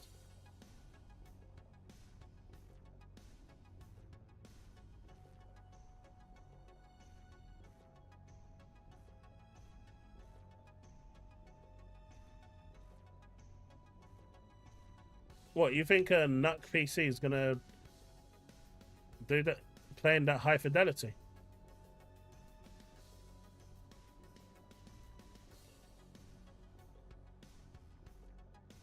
Right, I'll tell you what, Bags. Right now, I want you to do a video of your PC connected to your TV without it booting into Windows, going straight into a game UI mode, and I want it to be an Xbox UI, and I want it to be an Xbox game, and I want it to be instant like it is on console, because that's what Microsoft are working towards. I want you to make a video and show me, considering you just said any PC can do this, I want you to show me a PC that can do that right now.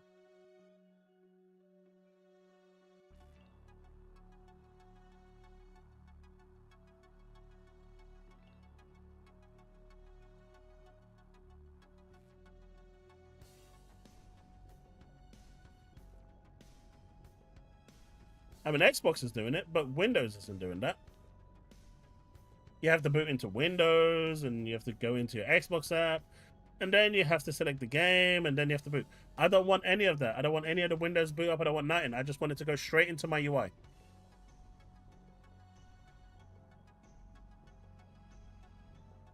Do I think, well, that's an interesting one, because it depends on how open they make Windows. If it's like the Steam Deck where you can boot into the dashboard, which I believe you will be able to, then yeah, emulators are a go. There's no reason why they won't work.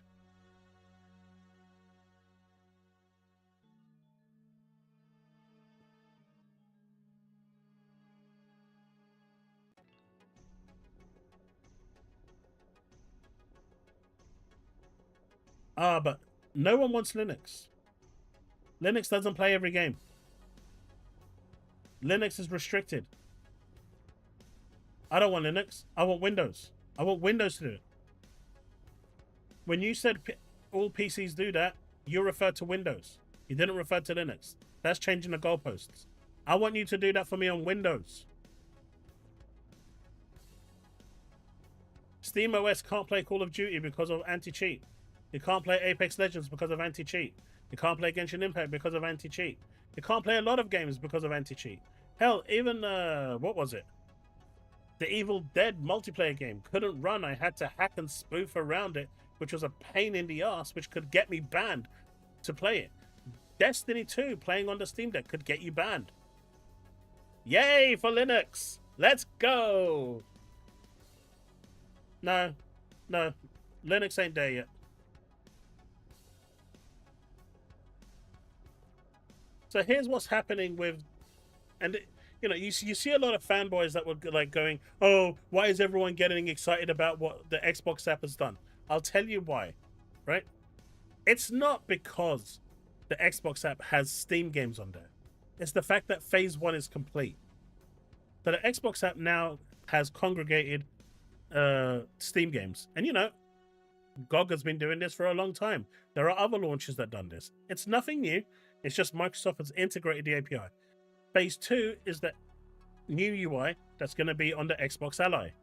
That is going to now integrate not only Phase 1, the new Game Pass app that now aggregates all the games into one launcher, but it's going to now take that and place it into the new UI. That new UI is then going to go to Phase 3, which is going to become your home console. And your home console will play all your games from Xbox Series X down to OG Xbox, plus all the rest. It's a 3-stage process. And that's what's happening here. And finally seeing them complete Phase 1 is exciting. It means that now this is it. This is the lane that they've picked. And this is why it's exciting. Because they've picked the lane. For the longest time, Microsoft has been throwing stuff at the wall and hoping something will stick. They finally picked something that they're happy with, and they're going for it. And that's why they're all in on this direction, and that's why it's a 3-stage progress. And that's why people are happy with it, and that is why it's different to a normal PC. Because that UI won't be available day one on other platforms, on other hardware. Not even other PC handhelds will get that UI. Only Asus is getting it for a certain period. I think it's like a year, but it'll go through at least until when the next Xbox launches.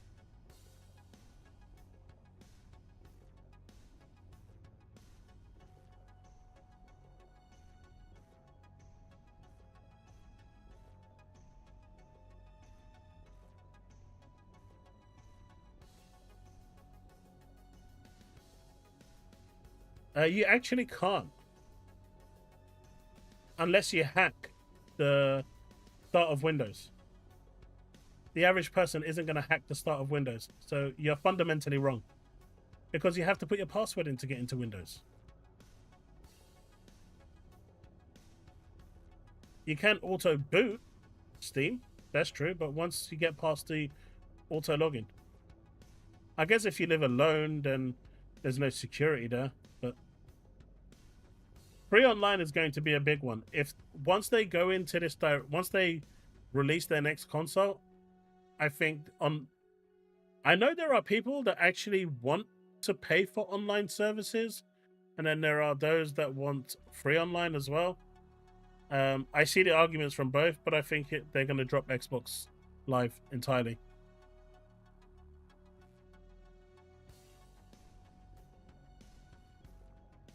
Brick, that's exactly it.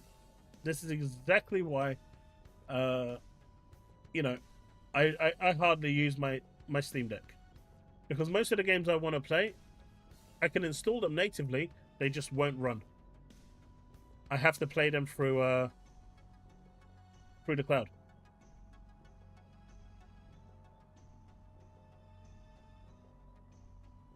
Like I said, I can see the pros and the cons.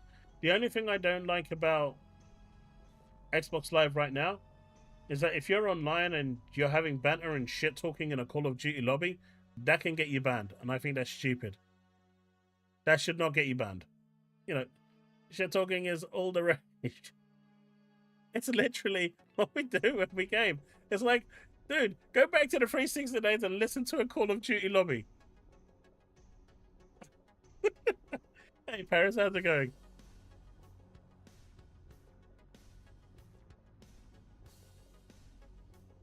But yeah, so that's what I see as the three-stage process, right? The aggregation of all the stores is the first step. Then you have the Ally taking that Xbox app, bringing it into the Ally. That's phase 2.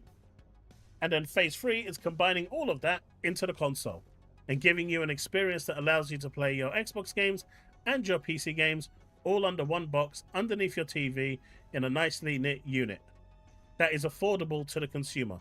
Well, when I say affordable, you know what I mean.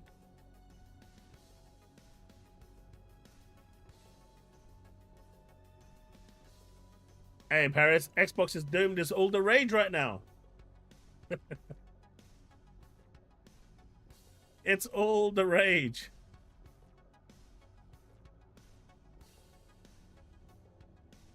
But, you know, you've got stuff like this, right? And this is what I'm saying.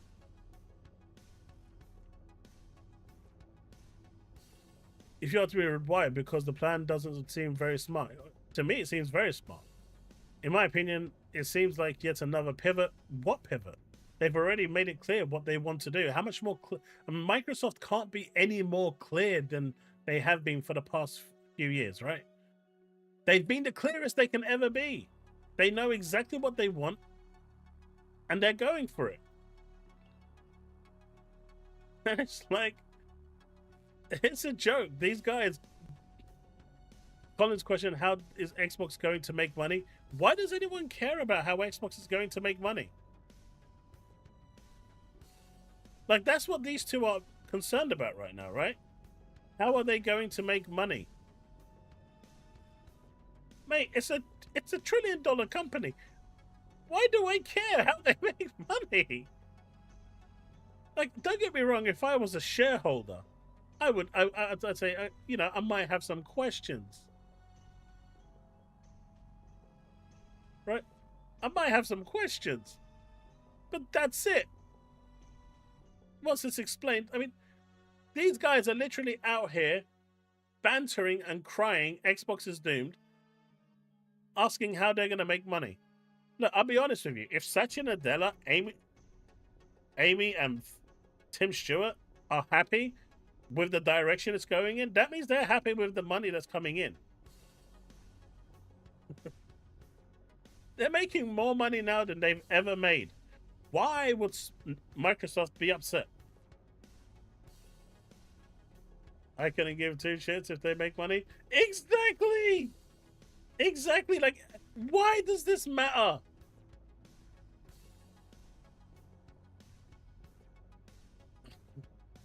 It just doesn't make sense, right? Like, I want it to make sense, but all of these people that are constantly, you know, pandering on like, how is Microsoft gonna make money? It doesn't make sense, like at all, at all. It just doesn't. It's just so weird behavior. It's totally weird. Like I don't get it. I don't need to care about Microsoft financials. No, like I said at the very beginning, it's because they're scared. They can see the direction that Xbox is heading in, and I know I'm gonna get clipped for this, and I don't really care. I've pretty much muted most of the people that want to try and twist my words, but go ahead. The reality is, if Microsoft followed down the same trust and tested method, they were not going to do anything different, and they would still be the same position that they're in. It's clear that they've got no desire to reach out to companies to money hack the games. But now they're doing something different. What they're doing now is uniting PlayStation, Xbox, and PC into one unit underneath your TV as a home console at an affordable price for the end user. At least that's the hope.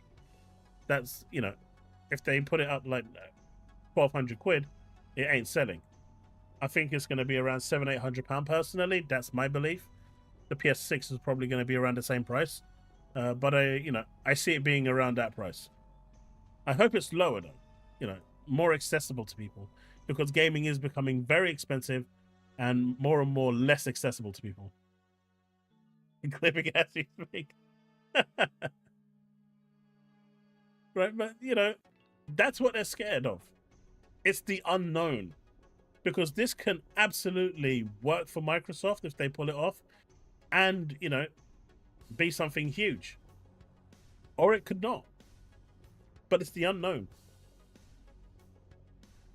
And I mean, where was that email? There was that email. This one. I mean, even from back ages ago, right? You could see what Microsoft wanted to do. Let me just find this email real quick, because it actually tells you a lot. It was the email about the Nintendo thing. Here we go. Let me get rid of it. So this was, them talking about buying Nintendo. And look at the date, right? 2020. Yeah? So this was 5 years ago. I love this discussion and value you looking at the opportunities here. At some point, getting Nintendo would be a career moment, and I honestly believe a good move for both companies. Right? Now bear with me. It's just taking a long time for Nintendo to see that their future exists off their own hardware. So Microsoft going everywhere isn't something that just they flipped a light switch. This was already in the plans from 2020.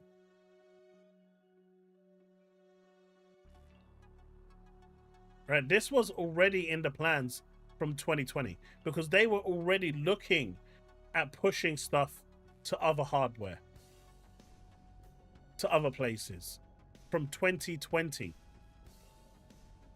This is before the Series X even came out.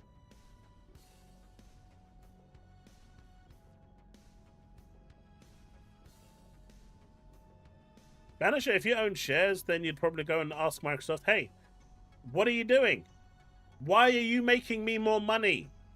I don't want you to make me more money. I want you to make me less money so I can make less dividends at the end of the year. Is that what you're going to go and tell them? Because if you own shares, you'd be turning around and saying, hey, you're making me way more money now than you was before. Please do it more. That's what shareholders would say. Hey, Web Dave, how's it going, buddy? Welcome to the stream. Love your show, dude.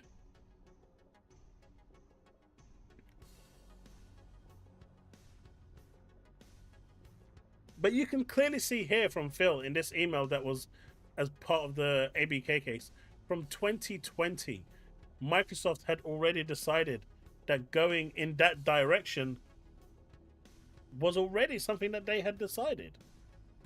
You know, this wasn't a knee-jerk reaction like everyone thinks it is. It tells you right there. It's just taking a long time for Nintendo to see that their future exists off their own hardware.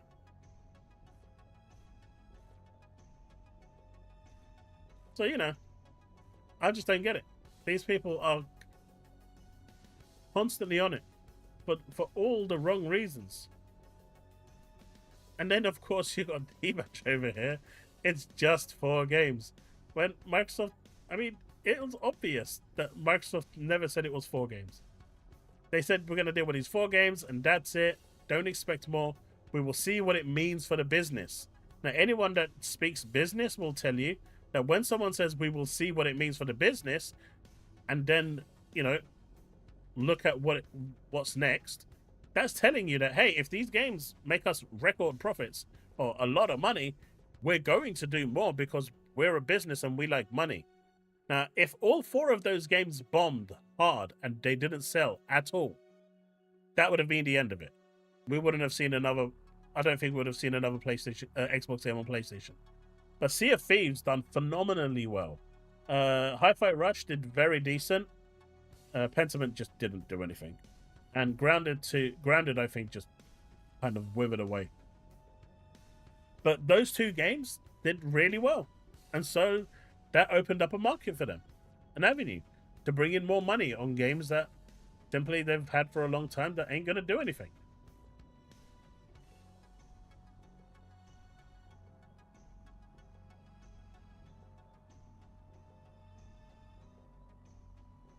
Xbox isn't dead. Like I said, people are just really, really... You fear the unknown, right? You fear the unknown. You fear the unknown, and that is what it is right now. They're all kind of... They don't know what's going to happen.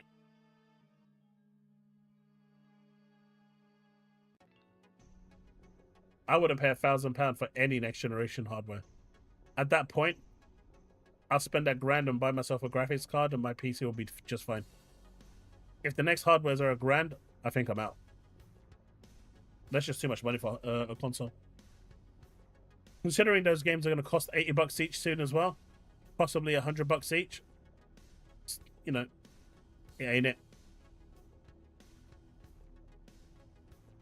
Tron 2.0 isn't going to play itself. But I hope that kind of makes sense. Yeah, they did, Sanchez. Really good stuff. Really good game.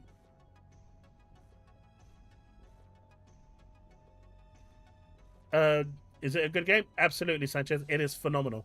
I absolutely loved it. When you finish it, go back and play the first one, and it's I don't want to spoil it, but it will make sense. And the ending of the second game will make more sense after you've played the first one. It's really, really good. I really liked Little Nightmares. Me and my kids sat down. We finished. I think we finished it almost in one sitting. We started from like morning to night and just blitzed through it. It was such a good game. What the hell is purating? Mate, what are you puring?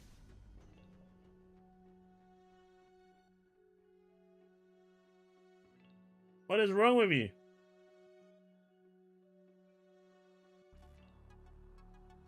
And do what the Dave says. Hit that like button. Alright, so next... I want to show you guys something really funny.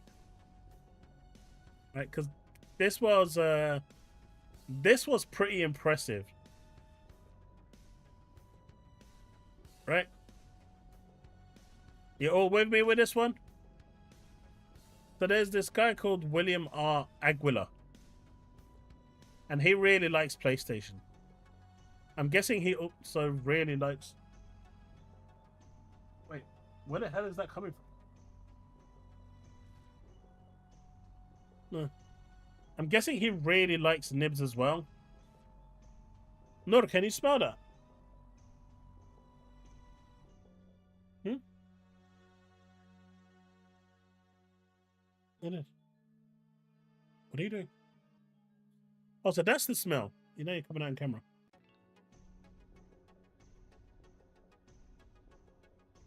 I thought something was burning. And I accidentally spilled some water on the electrics. I was trying to put it in the... I know. But anyway. So here we have, right? Check out this post. Hey, Chili. Now this is special, right? Apparently, Chili, it is dead again. So check out this post. This is some Star Wars thing, man. I would do the theme tune, but I'm scared I'll get thing demonetized.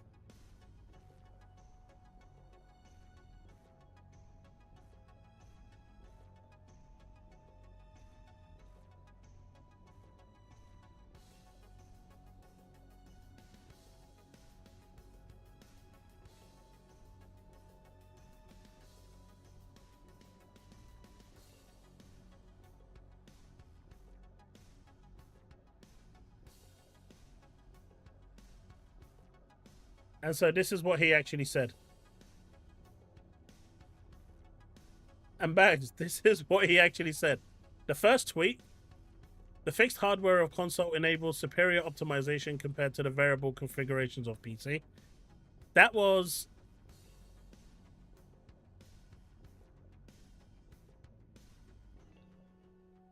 That was all of this. So each tweet is basically here. The second tweet, a Steam-enabled Xbox could undermine Microsoft's business model and console market position. His third tweet, same company hardware integration offers a deeper optimization advantage over mixed configurations. And fourth tweet, proprietary differences in hardware design lead to inconsistent PC performance, unlike the consistency of consoles. Like, literally, all of that he wrote is in these 4 key points. So overall, the general thing he's saying is it may cost Microsoft more money making a PC version of the game when they already are making a PC version of the game, which in itself doesn't make any sense whatsoever as a rebuttal point. So he's saying the fact that Microsoft are making the game now for PC and have to make a new configuration optimization, right? A new configuration optimization is going to be more expensive than building a game for a, for customized hardware. Let me say that again. He is saying that it's going to cost more money to build a configuration setting than build the whole game on another platform. But the optimization will be done on PC anyway. You're just optimizing it now for that setting. It's just a setting. Banisher, you don't need to. It will just have an Xbox setting and off you go. For you, it's going to make no difference as a console game. If they do it right, you're just going to go to the game, boot it up, and play. And that's it.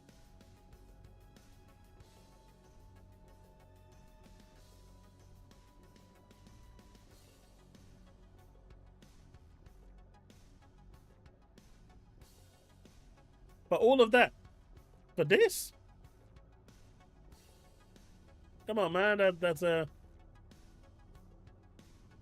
pretty special.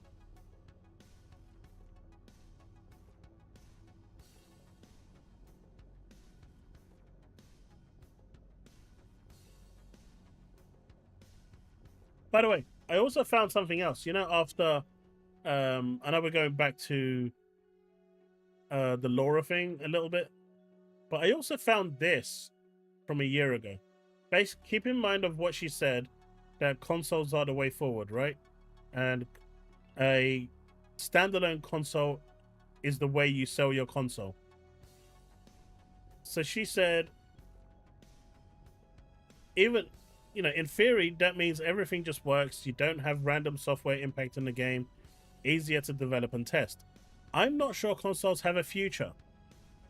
She said this a year ago. But focusing on content people love is always a win. So basically, she's saying what Microsoft is doing right now is the win. She said this a year ago. And now she's saying focusing on content is bad. You should focus on hardware.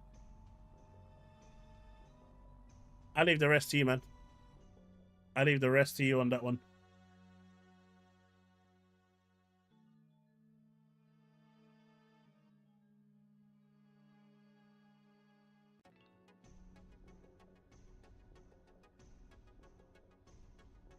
I don't think there will be. There's no reason to be.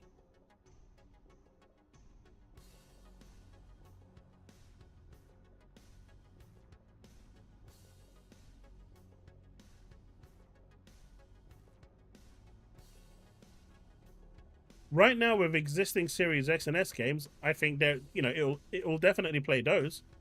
But why would Microsoft work on two versions of a game when they don't have to?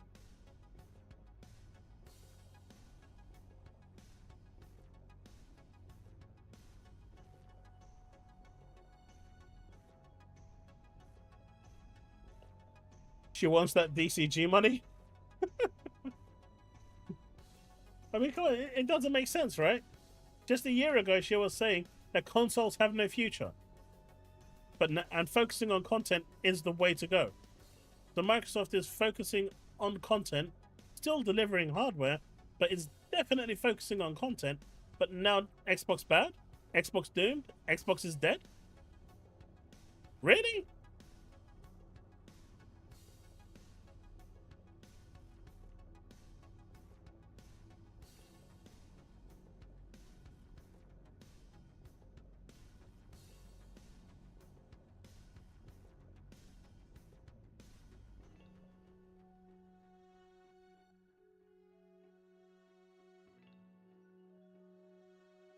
See, I didn't understand that, Banks, because when I played the demo, I was running at, I mean, I had everything running, all bells and whistles, except ray tracing.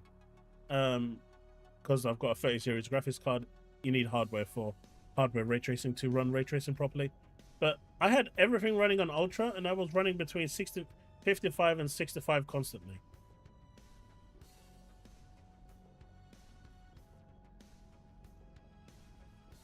Bring who?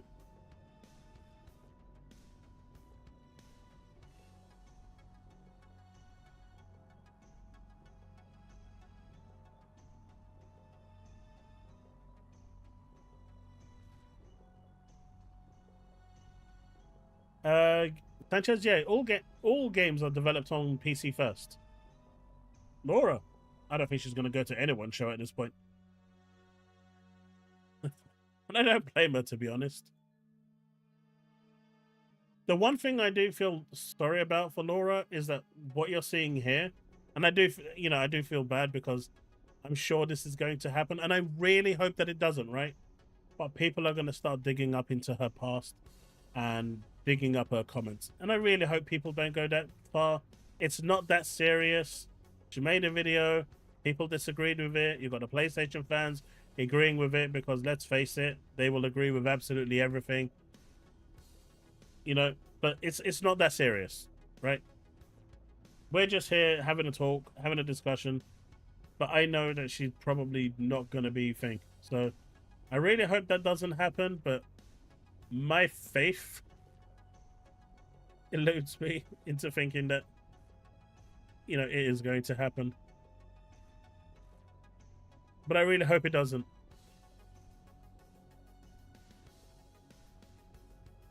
See, I'm a nice guy.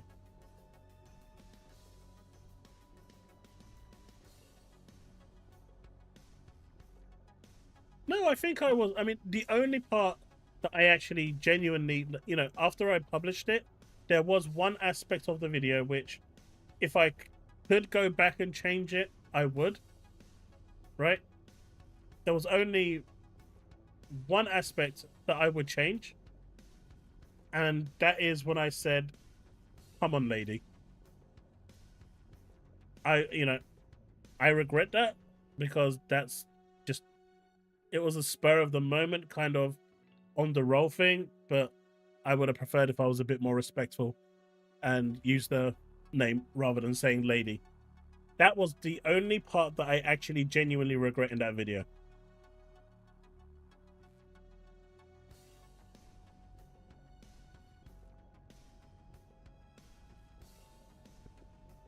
And I'll hold my hands up to that as well.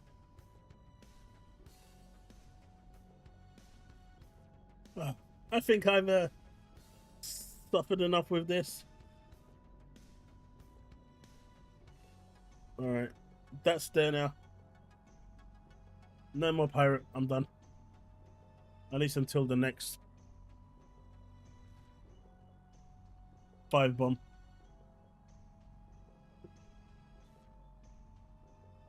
You know, that is genuinely the only part that I regret, because it came across rude, and when I rewatched it and I saw it and I was like, man, that was a bit passive aggressive. So no.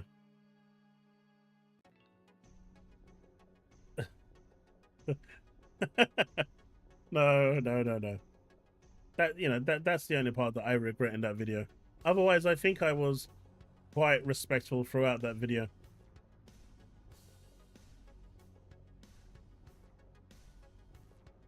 But it just, while I was in full flow, it just came out. Yeah, it's a long video. I don't normally make videos that long, but there's a lot that transpired where Microsoft had to change their direction into where they were. A lot of what they've changed, there was always the desire to go this way, but the FTC strong-armed them in this way anyway. A lot of it was due to the FTC and the CMA actions, which, can't be helped.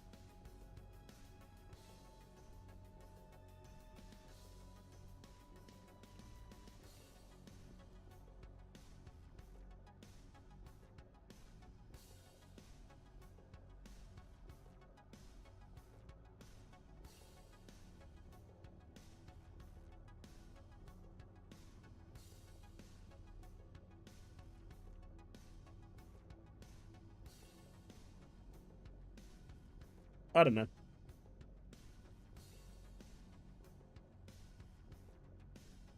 I've seen Mike Ybarra's been very vocal as of late as well. He's come out of the woodworks as well.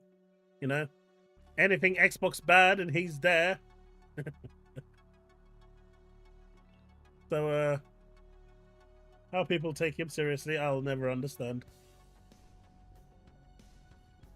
Man lives on Xbox bad. But apparently Still Seed is out now on Xbox. I don't really know what this is, so we're going to check it out for the first time. I do remember talking about this, but I have no idea. But either way, it's available.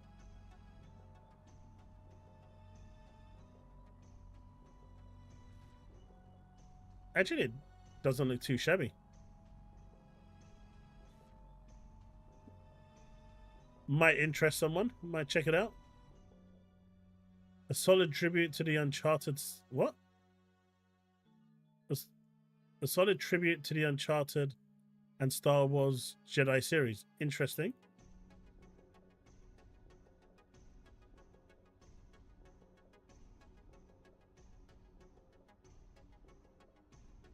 Mate, he hanging on for that thing to his dear life.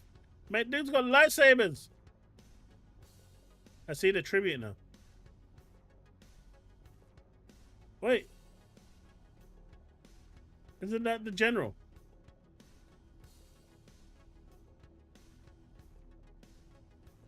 That looks kind of cool.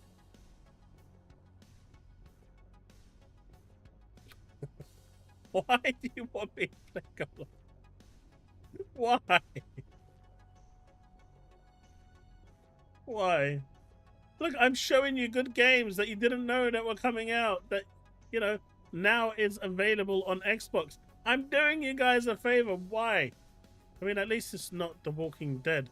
That would be worse. At least Gollum is doable. It is $40 in the US and £33 in the UK. Like I said, it doesn't look too bad. Is it Play Anywhere? It is not Play Anywhere. It is console only.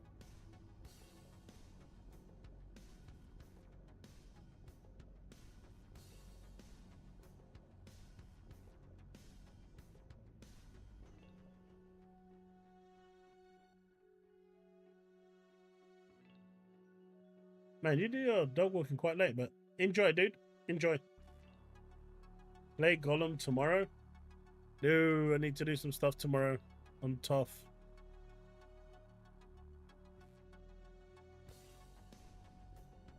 My suffering cannot be done so cheaply.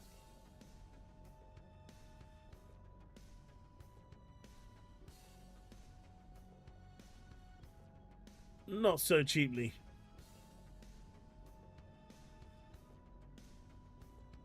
Take it easy, Steve. By the way, is Paris still here? I wanted to ask him a question. I don't know if he still plays Destiny, but I wanted... I guess this is an open blanket question anyway, but has anyone seen the trailer to Destiny 2? The new expansion?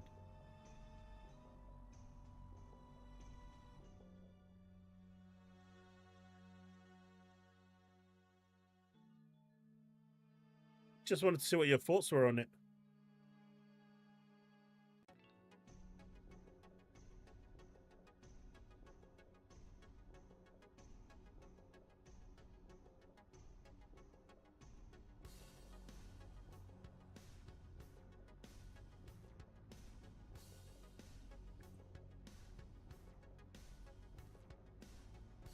It's very different to what they're doing.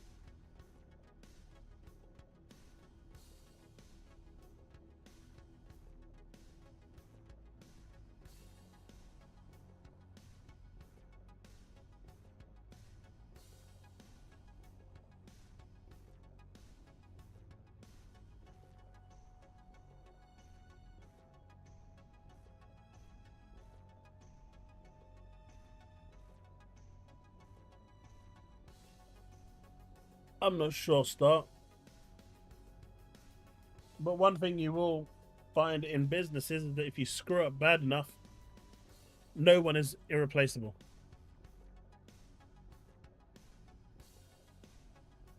But Outriders. People Can Fly's cancelled project was Outriders 2, apparently. I'm very disappointed in this. I'm very sad. Because I actually really, really liked the first game. And it ended on a cliffhanger.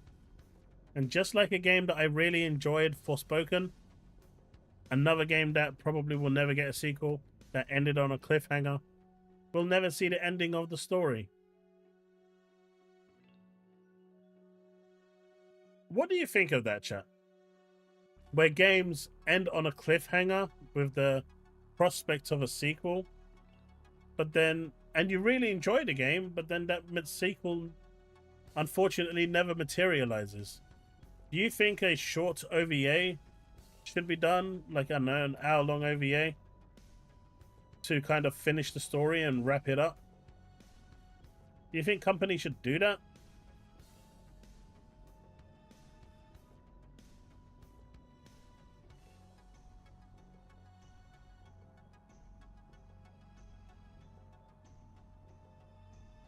I don't know, but this actually really, really was a big bummer for me. I really wanted, you know, I really wanted it to succeed, and I really enjoyed it. But it's just a shame that it never really got off the ground. It was hacked to living hell because they made the mistake of putting the files server-side. And once the files went server-side, everyone hacked the living daylights out of it. See, Bags, what we were discussing last week about putting stuff server-side, client-side, This is an example of one game where the files were client side and people hacked the living daylights out of it until it pretty much died.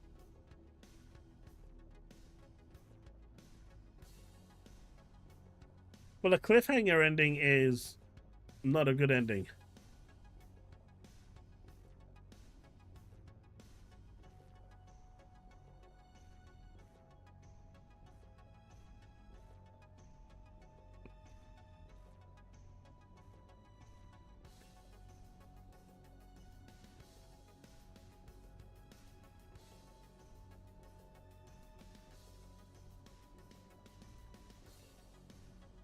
Well, the game did sell.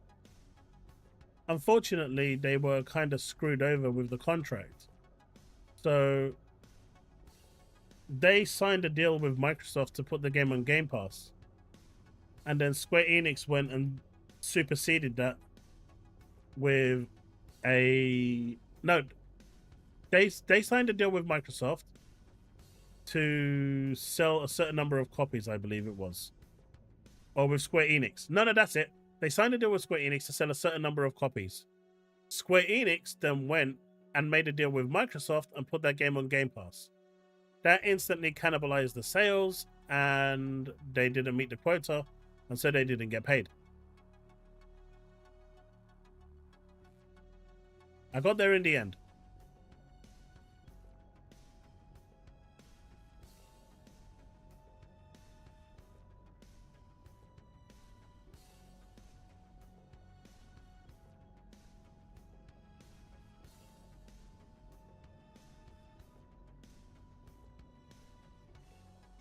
I mean, even a comic series I'd take at this point. I just want to finish the story.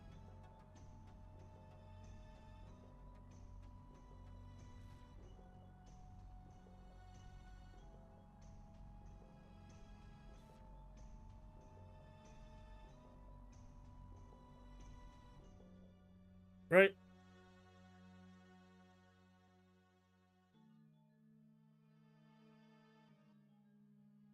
And I just wish there was more to it. More ways for them to just make things better.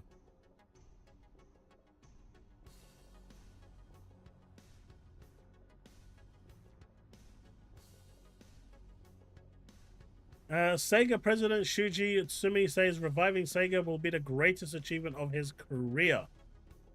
Now I've rejoined Sega and I am working on reviving Sega. I want to say that this is going to be my greatest achievement. Previous career highlights: helped launch the PlayStation at Sony, helped launch the Dreamcast at Sega, helped launch Kingdom Hearts at Disney Interactive, founded Q Entertainment with Tetsuya Mizuguchi, Lumines Meteos. What do you think? Wait, when do I not stream on Tuesday, PS5 Blows? I think last week I was ill, but that was it. Tuesdays and Thursdays are my normal streaming days.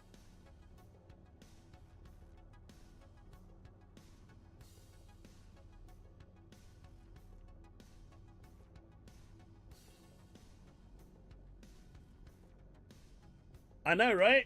Crazy Taxi, I really hope they go back to it. Crazy Taxi is gonna be awesome. I really miss those games. I just can't be bothered to try and get my Dreamcast to work. I think, did the Dreamcast? No, the Dreamcast didn't have HDMI. It had component, and it had SCART, if I'm not mistaken. I know the term SCART probably is alien to so many people.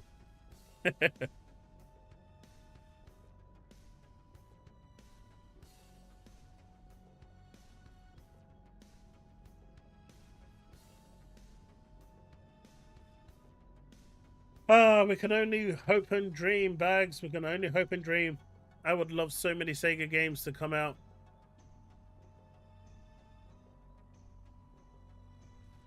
So many. But hey, it is what it is.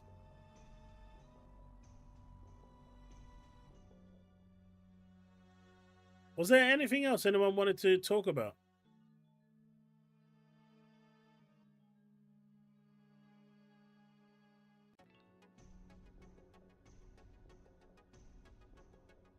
Any other topics?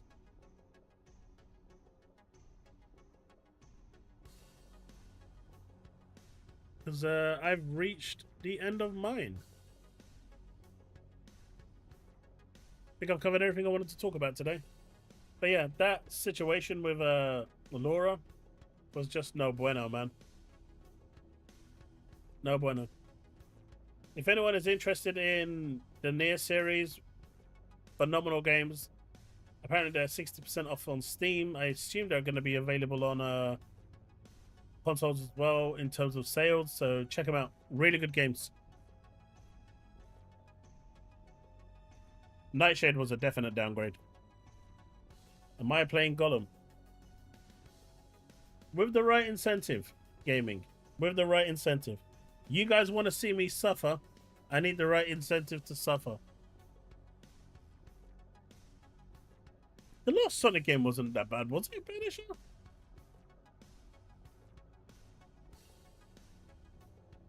Surely not.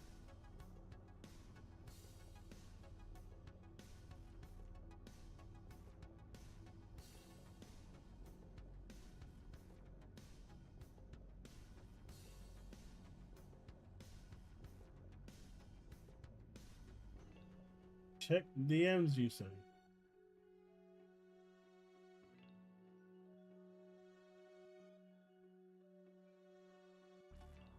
Alright, which one are we going with, chat? Xbox shutting down mass layoffs and consoles stopping sales? Or the creator of Xbox admits that Xbox is dead? Let's react to one video and then we'll call it there.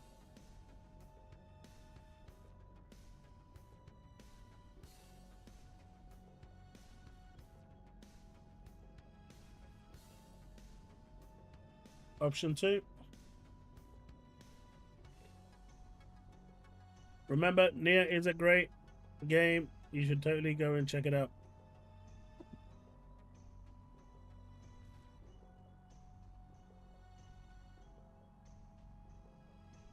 Right.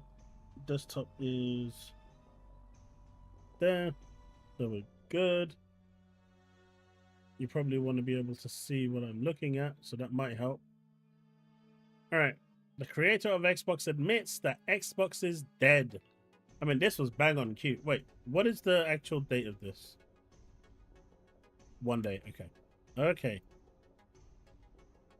The original creator of the Xbox, like one of the original team members that made the Xbox, that named the Xbox, that created Xbox from the ground up, has just released a statement. I don't think she was that involved with the whole Xbox thing. I'm just saying. These people are making it sound like she single-handedly created Xbox. I don't think that's really a thing. The Xbox is dead. And I want to explore this idea in her statements because a lot of people are kind of picking it apart. That it's interesting that the person that literally made Xbox what it is. So wait, she's the one that literally made Xbox what it is? What the fuck? What?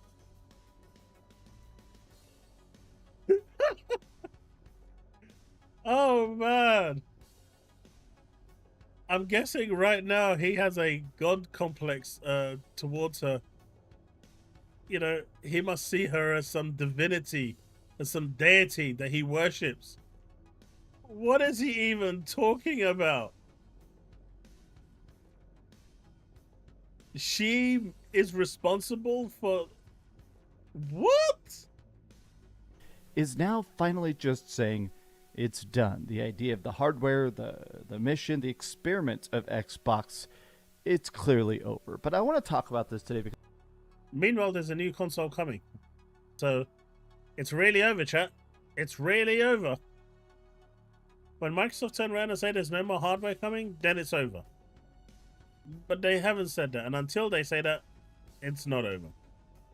Because honestly, It's been interesting watching the reactions to it because a lot of fans, both pro Xbox, anti Xbox, a lot of people have some interesting takes about how it's strange that Xbox just lost. And honestly, it does seem like PlayStation is going to be a lot more lazy without some proper competition. But Do you know what? That's the one aspect that I am sad about. And we've already seen it this generation. Sony is so complacent, they do not care. Because they're getting those Xbox games and all the other games that are coming onto their platform, plus the exclusives that they're money hatting, as a first party studio, they don't even have to try anymore. They don't have to try. And you've seen that the efforts that they put in has gone down. Like, regardless. Right? If you compare it to the PS4 generation, it's nowhere near the same. It's definitely a worse generation. But at the end of the day, if you don't have the competition and you don't have to try, this is what happens. You get complacent. Just look at the PS2 era, right? The PS2 era, Sony absolutely decimated. They dominated.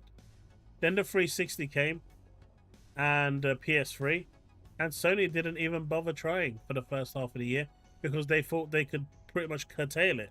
And it wasn't until, you know, the latter half where they finally started to gain some ground because they actually had to put some effort in.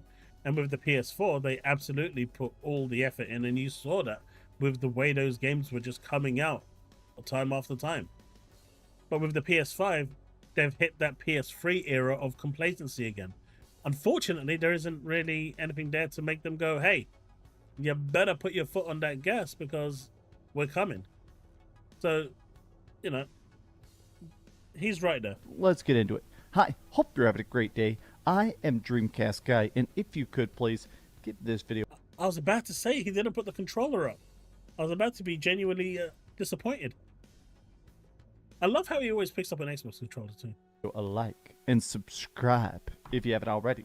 I'll be honest, I spent a lot of this weekend doing funeral stuff, so if I sound slightly more sad, more melancholy, I'll be all right in a couple days. But it's been a rough recent times in my personal life. But I think Xbox hardware is dead, says Laura Fryer, one of the original founders of the Xbox team. Now, this is very, very significant. And a lot of people, I think, thankfully, people are treating this seriously because the whole original idea behind Xbox, if you watch any of the podcasts sort of about it, or even read some of the interesting books about the early 3D console wars and stuff, the original idea of Xbox is that Microsoft wanted to get more into the hardware market, where originally Microsoft has been making trillions and trillions of dollars off Windows and Microsoft Word and Excel for years and years and years. But they wanted to have something to put on your store shelf, something that you could actually say, that is Microsoft branding. The original Xbox was actually made with just off-the-shelf. That's not true either. So he's way off there as well. So Microsoft at the time had dominated the PC market. Everyone was using Windows. Windows was at an all-time high. You know, they were releasing revolutionary new features of Windows, and everyone just... Windows was it. I don't even know if Linux even was a thing back then. Mac was, you know, saved by Microsoft years ago. But Windows pretty much had the market in its bags.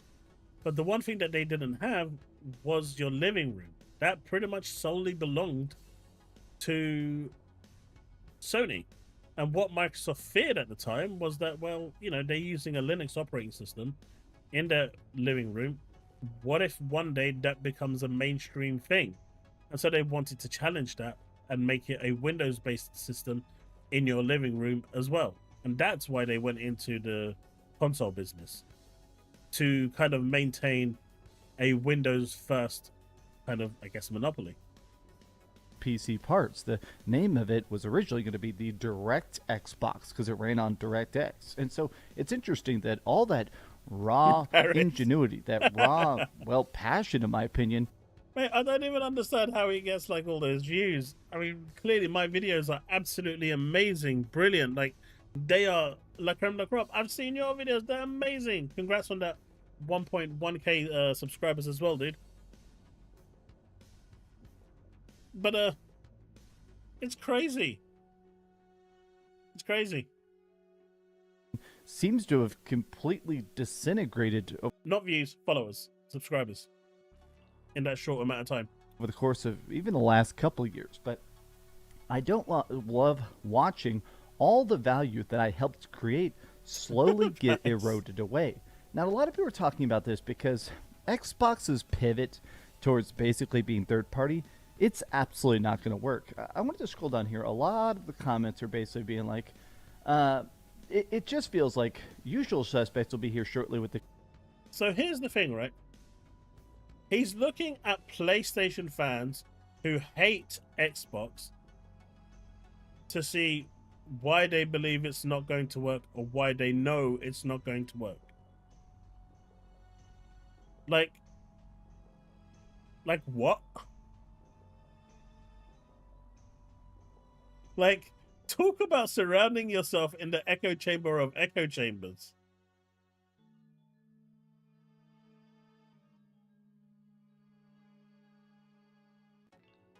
I mean, even now his takes are so bad. Like, so far there's almost nothing he said that's factually true. Right? I've already corrected him twice on matters that are actual facts. I'm not even making this up. There's video documentaries that I've watched recently that corroborate what I'm saying, and he's probably watched them and then watched parts of them or little clips and changing it to his narrative. It's weird. But going into a PlayStation lobby and saying, hey guys, what do you think of Microsoft's third party? Rather than going to an objective group,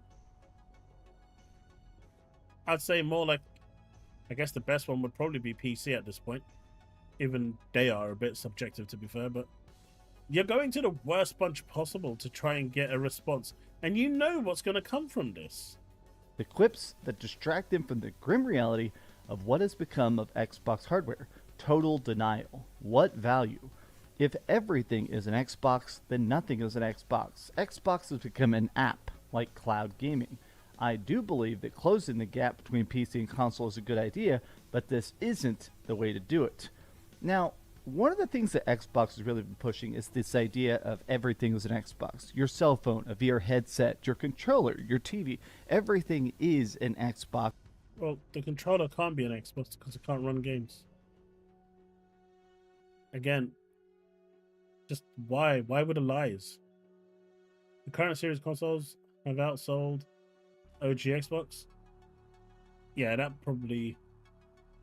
I mean, the OG Xbox only sold 20 million. So it outsold that quite a while ago. If it plays Game Pass games. And I think this has been met with basically a lot of criticism and negativity because essentially an important part of game. Who's making the negativity and criticism? Only PlayStation fans are finding this negative. Xbox fans just want to play games and move on. And they've accepted what's coming. Not like any of us can change it, by the way. You know, I know these guys think that they can change it. I mean, why do you think PlayStation fans aren't rallying against Sony right now for releasing games day and date on PC? Remember, there was no games that were coming to PC. Console only. Then it went multiplayer games only, but no first player games. Now it's first player games with a 2-year cadence. And then it became a 1-year cadence. And now they've got published games they're publishing that are single player story games that they have funded to build and publish and releasing day and date on PC. Lost Souls aside. Why aren't they rallying against the lies that Sony have said over the years? The hypocrisy is real. Right? The hypocrisy is real. Wait, Nintendo don't release their games anywhere. Ain't nothing you're doing to Nintendo. Not now, anyway. You failed the test. Exactly. He's the only guy. But even he did it in such a cringe way, it's unbelievable. Right? Exactly, Bag. Oh, right. Yeah. And more will go, right? I think there's like 3 or 4 games now that are going to Nintendo. You know, you got the golf game. You had the Horizon game, which is a first party IP, right? So it's not like Sony is doing any better. They've been lying to their community, slap bang in their face for years, and they've just accepted it. And they will continue to accept it. Gaming is that proprietary console a lot of times, that ecosystem. If you're playing on Steam, it is cool to actually be able to play in your Steam Deck or play in your PC and go, okay, this is my experience. This is my cloud saves. This is my exact graphic specifications. Or if you're playing on PlayStation 5, it is nice to say, oh, these are my exclusives. This is God of War and Spider-Man and Uncharted. Playing on But they're not exclusive. They're on PC. They're not exclusive. They're on PC. All your Uncharted games are there. All your God of War games are there. They're not exclusive. You have very few exclusives. Most of you have, I think you've got like what? That Demon Souls game, and at the moment Astrobot and GT7. And I guess Death Stranding, but that's a timed exclusive. The rest are timed. Those 3 games are the only ones right now on PS5 that aren't on PC. Nintendo. I've been playing a bunch of Nintendo Switch 2 this month. It's like a lot of people love Mario Kart. I hate Mario Kart World, but a lot of people are proud, happy, and addicted to it. And they're saying, this is my Nintendo game. Whereas with Xbox, because every game is everywhere and everything is the console itself completely lacks value.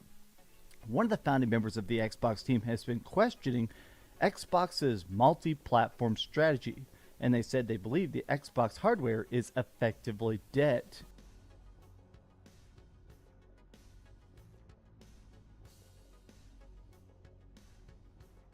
I'm just going to leave this right here. Just for a second.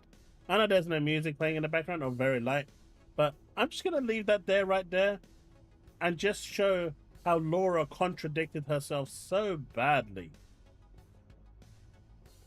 Right?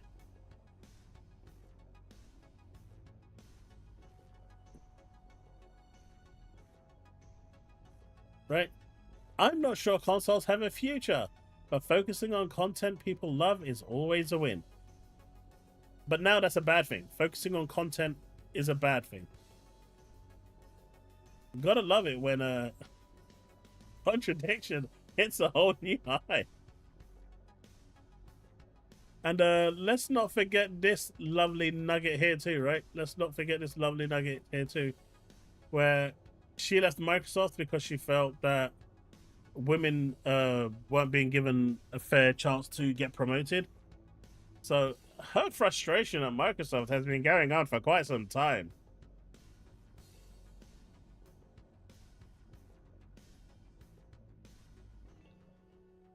What's that? The term exclusive actually means to exclude something or some things and belong. No, it can't be. Exclusive is exclusive.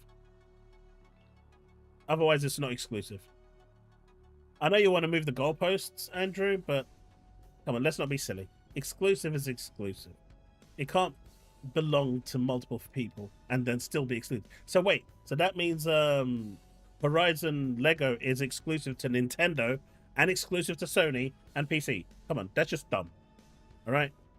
If you're going to come with dumb stuff like that, keep it rolling. I've got... I could fill those all day. It's so interesting that this big push about the idea of basically Microsoft wants more ways for you to play stuff on an Xbox. There's been a lot of leaks and stuff about the next Xbox is going to have Steam on it. Now, this sounds cool at first. Steam is a great marketplace. Steam has some of the best sales and stuff, but a lot of people have been kicking around the idea of how does the Xbox next gen make money? Why does it matter how they make money?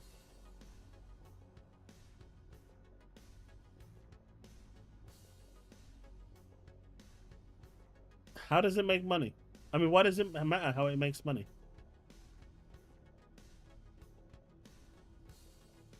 What does it matter? Why does it matter to anyone how Microsoft makes money? We're talking about $1 trillion company. We're not talking about some poor beggar in the street that is vying for food and water. We're talking about $1 trillion company who couldn't care less. The amount of money they make in 1 minute is probably your salary times 10. So why do they care?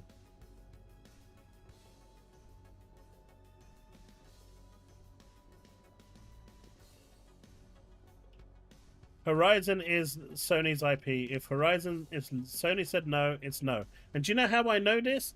Because Nintendo turned around and said to Lego, we want that Lego game exclusively on Nintendo Wii U. And it was exclusive to Wii U until the Wii U disappeared.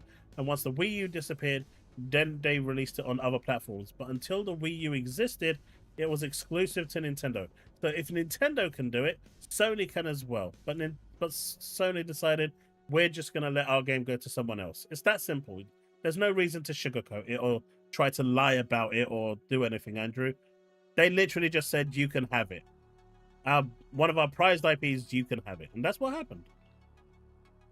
But why does anyone care how much money Microsoft makes? Like, I don't care how much money Sony or Microsoft makes. Or Nintendo. All I care about is the games coming out.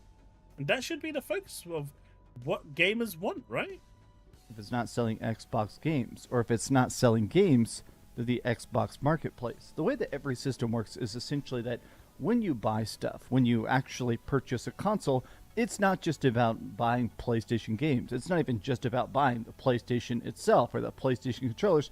A lot of it comes to that marketplace of, hey, everything's sold through a PlayStation, Sony gets a 30% cut right off the top. So, if you put Steam onto an Xbox, that means it will be a physical piece of hardware, an actual console, so to speak, that doesn't make that long-term money for Xbox. Again, why does it matter? Who cares? Who cares?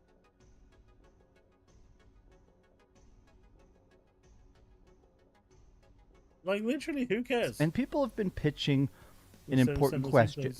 Right now, you make 3 versions of a game, right? A lot of times you make a PlayStation version, an Xbox version, and a Steam version. I think we're about to start seeing a bunch more Nintendo Switch versions as well, but a lot of people are saying, okay, if Steam is going to be on the new Xbox, why bother making 3 versions of the game? Why not make a PlayStation version, a Steam version, and a Nintendo Switch version? Which means that's what's going to happen, but Microsoft is still going to have their own store. And that version that's on Steam will just be on their store. It's going to talk with everything else. Like, how is that so difficult to understand? They're saving money by making one less version. Nintendo isn't even factored into this yet. So it's just going to be PlayStation, PC, and Xbox will get it by default. So why is this even...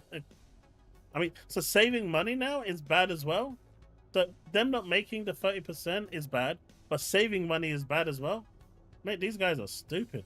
Means that not only would all these games still run on new Xbox, but Microsoft would get no money from it. They'd be selling, hypothetically, hundreds and hundreds and hundreds of games on their system that they make zero money for. What happens if you start buying Fortnite microtransactions? What if you're buying any microtransactions through Steam on your Xbox? Microsoft doesn't get a cut at all. But I wanted to go here to this take by Destin Legary. And here's the thing. If Microsoft doesn't care, why does anyone else care? Clearly the finance team at Microsoft is turning around and okaying this. Clearly they should know better than any other fucker out there, right? So why does anyone else care? Are these people working for Microsoft's financial analytics? Man, this is some weird beta behavior, man. I think everyone is coming around to why this is such a big deal. But yeah, I think proprietary hardware could be done. If they put it off, it could be a console line of PC SKUs that remove barriers and reduces PC headaches with TVs. It's new, but interesting for sure.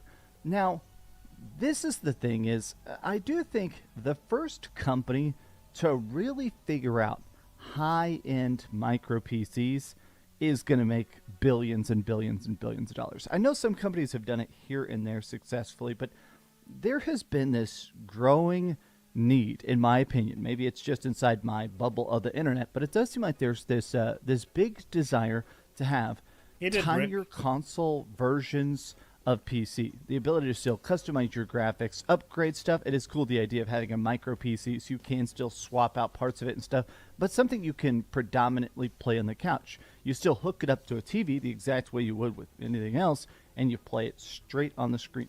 Super easy plug and play. Some people have made these, but it's still, in my opinion, it's not as out of the box as console gaming is. The first company that really finds a way to make a tiny console style PC SKU like this says here, I do think could end up being really, really, really smart. I do think the idea of being able to go to console gamers and go, okay, you have a PlayStation, everybody's got a PS5 or a Nintendo Switch or something. Here's a way to try PC gaming, to love PC gaming, to start building up that PC gaming library of Steam games, but in a form factor that's tiny, easy, and instant plays, right? I do think that would actually be a big success. The thing is, I just don't feel like Microsoft is the person to do that, but let me keep going here. So I've been saying for 10 months, this is by Destin Liguri again, that Xbox will likely shift to this strategy. Laura Fryer is right. They're probably the end of proprietary hardware. On that, we agree. Time will tell if that's a good thing or not, but now it seems like everyone wins. I feel like the main reason I wanted to show this tweet here is that I guess a lot of Xbox people have this weird group mentality that I feel like is a bit reductive. Everyone wins.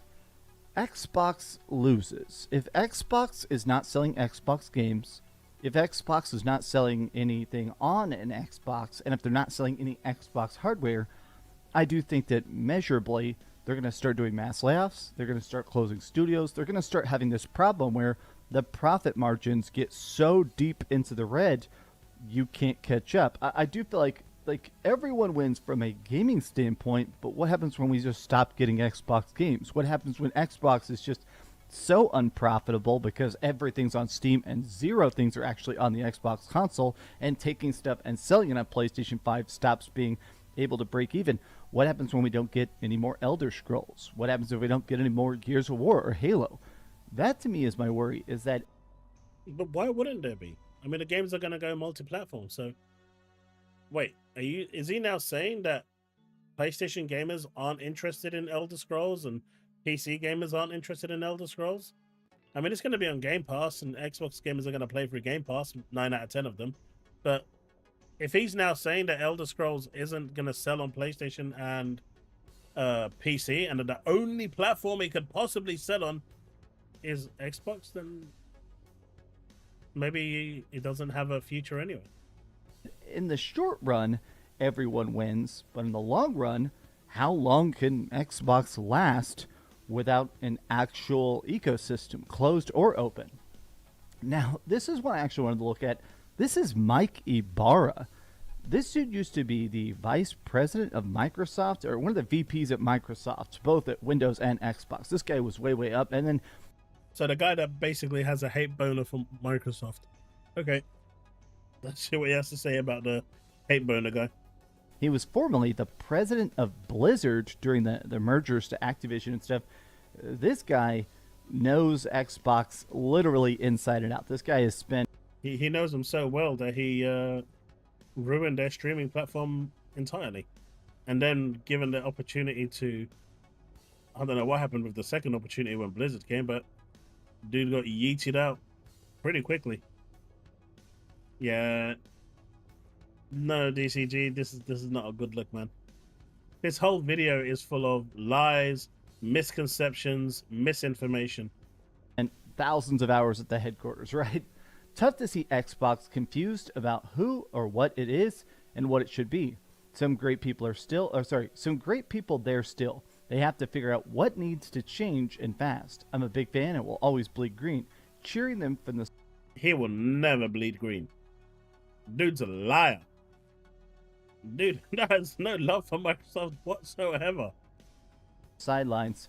Pick your lane and stick to it. Now, I'm sort of reading between the lines here, and I could be wrong, but I get the vibe of what he's saying is that you have to start cleaning up your messaging. Everything is an Xbox stuff. is not going to work long term. But if you can find a way to say, hey, this is the current Xbox games, this is the current Xbox hardware, apply it, buy it, love it. Or go to the other lane and say, we are completely third party. The games you already own. But that's not what they want. That's not what they want. They don't want to have one or the other. They want it all. And Jordan, go watch the video. Don't make yourself look like a dumbass, because right now you do. Go watch the video, because Phil tells you in that video it was never only 4 games. But if you want to make yourself look like an absolute plonk, then keep quoting that same 3 words, because everyone in chat is laughing at you. Just thought I'd let you know. Your current Xbox games still playable on PC. Your current Xboxes aren't going to self-destruct, but going forward, next generation, we're just going to put stuff everywhere. Going forward, we're completely third party. Every project is going to be optimized for the PS5 Pro and high-end PCs and Probably, Nintendo Switch yes, 2, right? I almost feel like they need to do that. I do truly believe that this everything that's an Xbox marketing campaign, to me, it seems to have created more casual confusion than anything else. If everything's an... See, this is the thing, right? The average gamer out there who just goes to work, comes back, or goes to school or comes back, whether they've got a PlayStation or they've got a Xbox or a Nintendo device, right? They don't come onto Twitter 24/7 or look into Microsoft's financials or look at what the latest thing is. No, they just look at IGN and go, oh, this game looks cool, I want it. Or they go to the shop with their parents, or if they're old enough themselves, and say, man, this game looks good, I'll buy it. And that's it. They go home and play it. It's only the inner sanctum of X that digs this deep and cares this thoroughly. The average gamer doesn't give a shit about any of this. The casual of casual gamers don't give 2 craps. They just buy the game that they see they like, or franchises that they like, and they move on. That's it. They don't look up magazines or anything. People that think that Twitter is the outside world, that is real mental health problems right there. This is just an echo chamber. Xbox, then nothing is an Xbox game. All right, very last one I wanted to look at here, which is one I saw people sort of mad and picking apart. So this is one of the main guys actually over at Digital Foundry. You guys, people have been watching this channel know I'm obsessed with Digital Foundry. I truly think they're one of the smartest gaming channels. Their tech analysis to me. Hey, look, we're not talking about the Xbox Series P. That is a great machine. But you know what's better than the Xbox Series P? Xbox Series PP. That is way better. The Xbox Series PP, that's a legendary machine.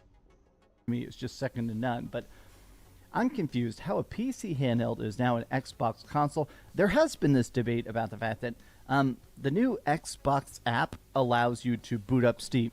And when you boot up Steam through that, you can boot up any Steam game, including basic, Steam games that are like PlayStation games on Steam. You can boot up Spider-Man and stuff. So technically, through the Xbox app, and hypothetically, even though it's not 100% confirmed, it's 99% confirmed, the new Xbox console that has Steam on it will play those PlayStation games on Steam through your Xbox. So some people are basically like, okay, does that really count as PlayStation games coming to Xbox? Please explain it to me. Now I want to look at this statement because while it's long, I feel like it brings up the best point of all. Microsoft messaging on this is very metal between Xbox PC or Xbox on PC to Xbox consoles. They use these terms imprecisely and times mix them when they shouldn't be. Fundamentally, it seems like the Xbox PC platform is in a few years will just be Windows with different degrees of interface and accommodation, back compat support, and a few other software features, depending on the hardware you happen to be running. If you want to call some subsection of that console, then that's fine, but it's not a console in the traditional sense. Microsoft's challenge will be getting to mimic a console experience and interface, game stability, suspend resume, and overall easy use. Fundamentally, This device seems to be more on the PC side of things than the console side, but Microsoft is promising a console-like interface for launching games and changing settings at least. Now, this is obviously a very wordy post, but I think it really hits the nail on the head that the thing that people buy consoles for, more than anything else, and I think it's so painfully obvious, is ease of use. Okay, and they said, but Microsoft is promising a console-like interface, so ease of use, for launching games and changing settings at least. So they're providing you with that console experience. You buy a PlayStation, you pop in a disc, and it just works. You buy something in the PlayStation Store, it auto updates, it auto has cloud saves, it automatically works. You press install, it's done. So what does he think is going to happen on the new console? Does he think aliens are going to come and start doing stuff on your machine? What does he think? What does he think?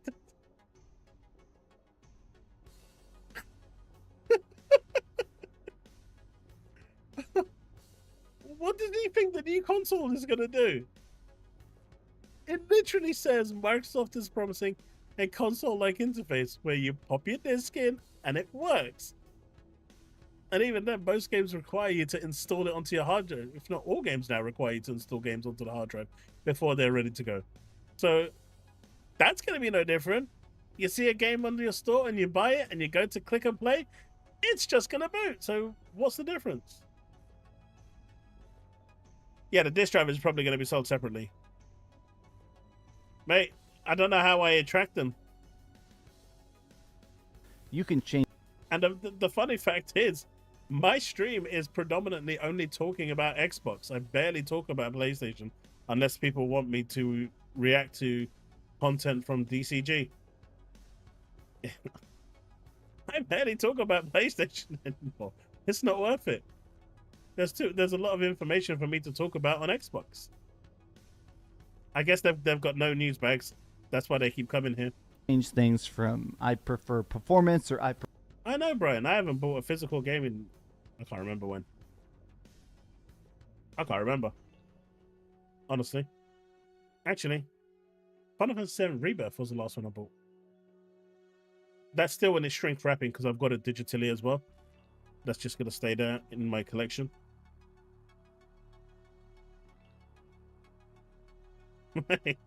What, just because I get free review games from Sony? Mate, it must kill these guys that I get more review codes from Sony as an Xbox guy than these guys do as a PlayStation guy. It must kill them. prefer quality, but there isn't a bunch of different doodads and nods of turning off VSync or eclectic shadows or anything like that. Now, I do like graphics options on PC, but some games brick, like Death Stranding 2, the whole game is on the disc. One thing that Sony did, which was really cool, is that they made sure that their laser for their games can actually read dual layer, so they get 100 gigabytes of data, whereas Xbox can only read 50 gigabytes for gaming, but they can read 100 gigabytes for the movies.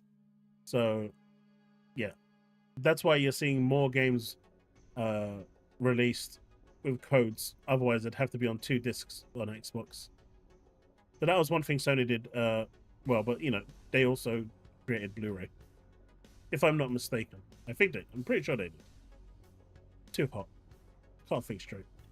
The point of console gaming is that it's already optimized. At least you did, Devin. The one controller that works on the system, you play it, you beat it, you love it.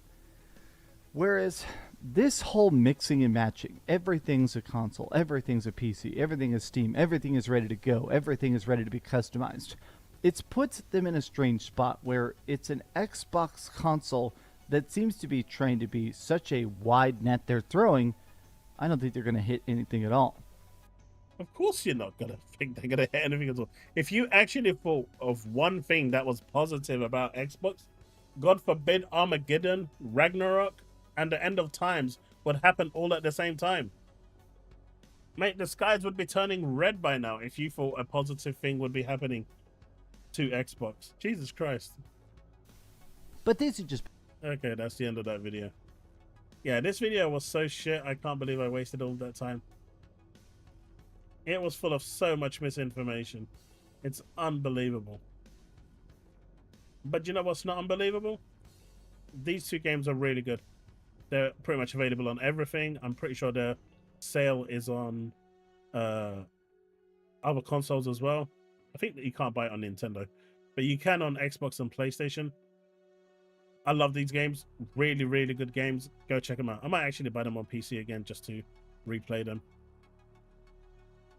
Really, really solid fundamental games. I know Nier Automata had problems on PC though, so worth checking out that. But on Xbox and PlayStation, they ran perfectly fine. Replicant is the prequel to Automata. Oh, really? DMC? You know, I've actually got like a box set of Devil May Cry, but it's all for the PS2. Like all the PS2 ones, all in like a nice little box set collection. But I don't use my PS2 anymore, and I can't even run them on my PC if I wanted to via emulation because my PC doesn't have a disc drive. But I've actually got PC games still on disc, right? I was going through some of my collection because I was planning on just getting rid of some stuff after we moved, and I found like 5-10 games. I've even got the Duke Nukem 3D one. I had Deus Ex, I had Star Wars Episode 1, and a few other ones like Unreal Tournament, still with their original CDs and DVDs. I'm like, my kids were like, Dad, how are you going to use that on PC if it's a PC game? I'm like, yeah, we're not doing that. We're not doing that. The good old days of gaming.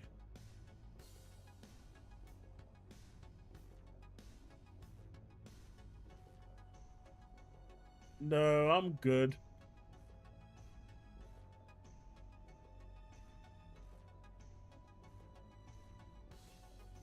I'll just rebite them again. They're what, £1 each now?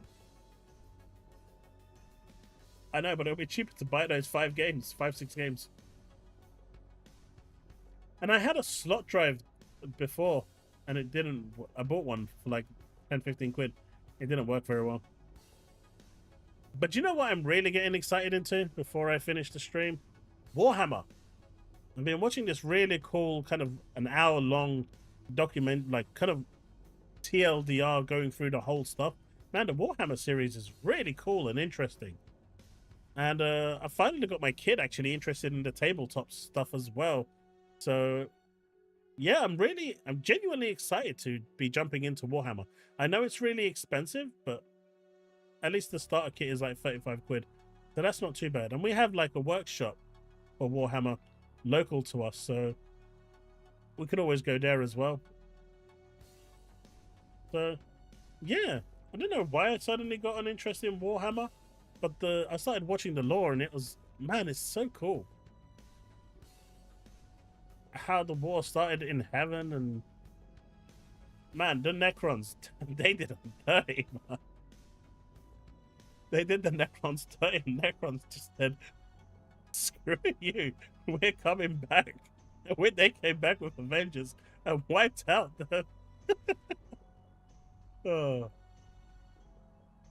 It's fun. It's fun. Get a 3D.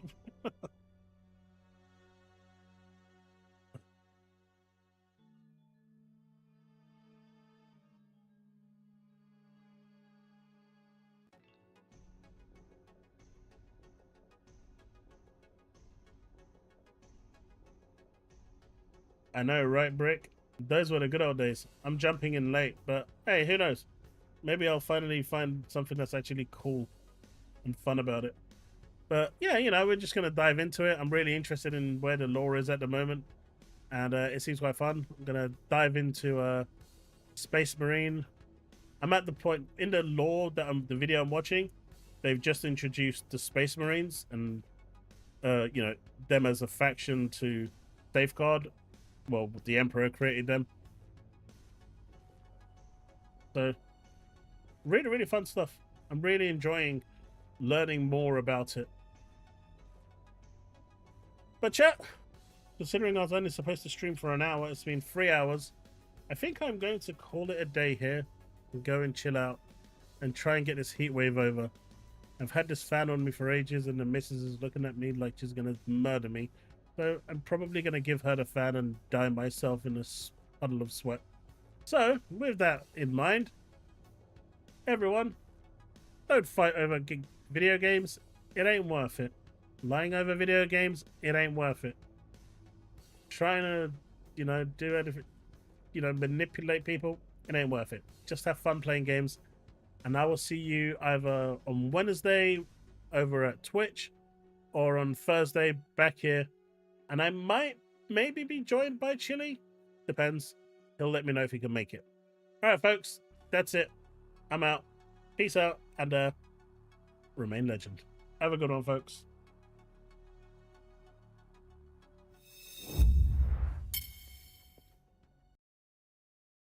Oh, and before I go, thank you so much for all the super chats and memberships. I really, really appreciate it. Thank you for the continued support, guys. Thanks. Bye.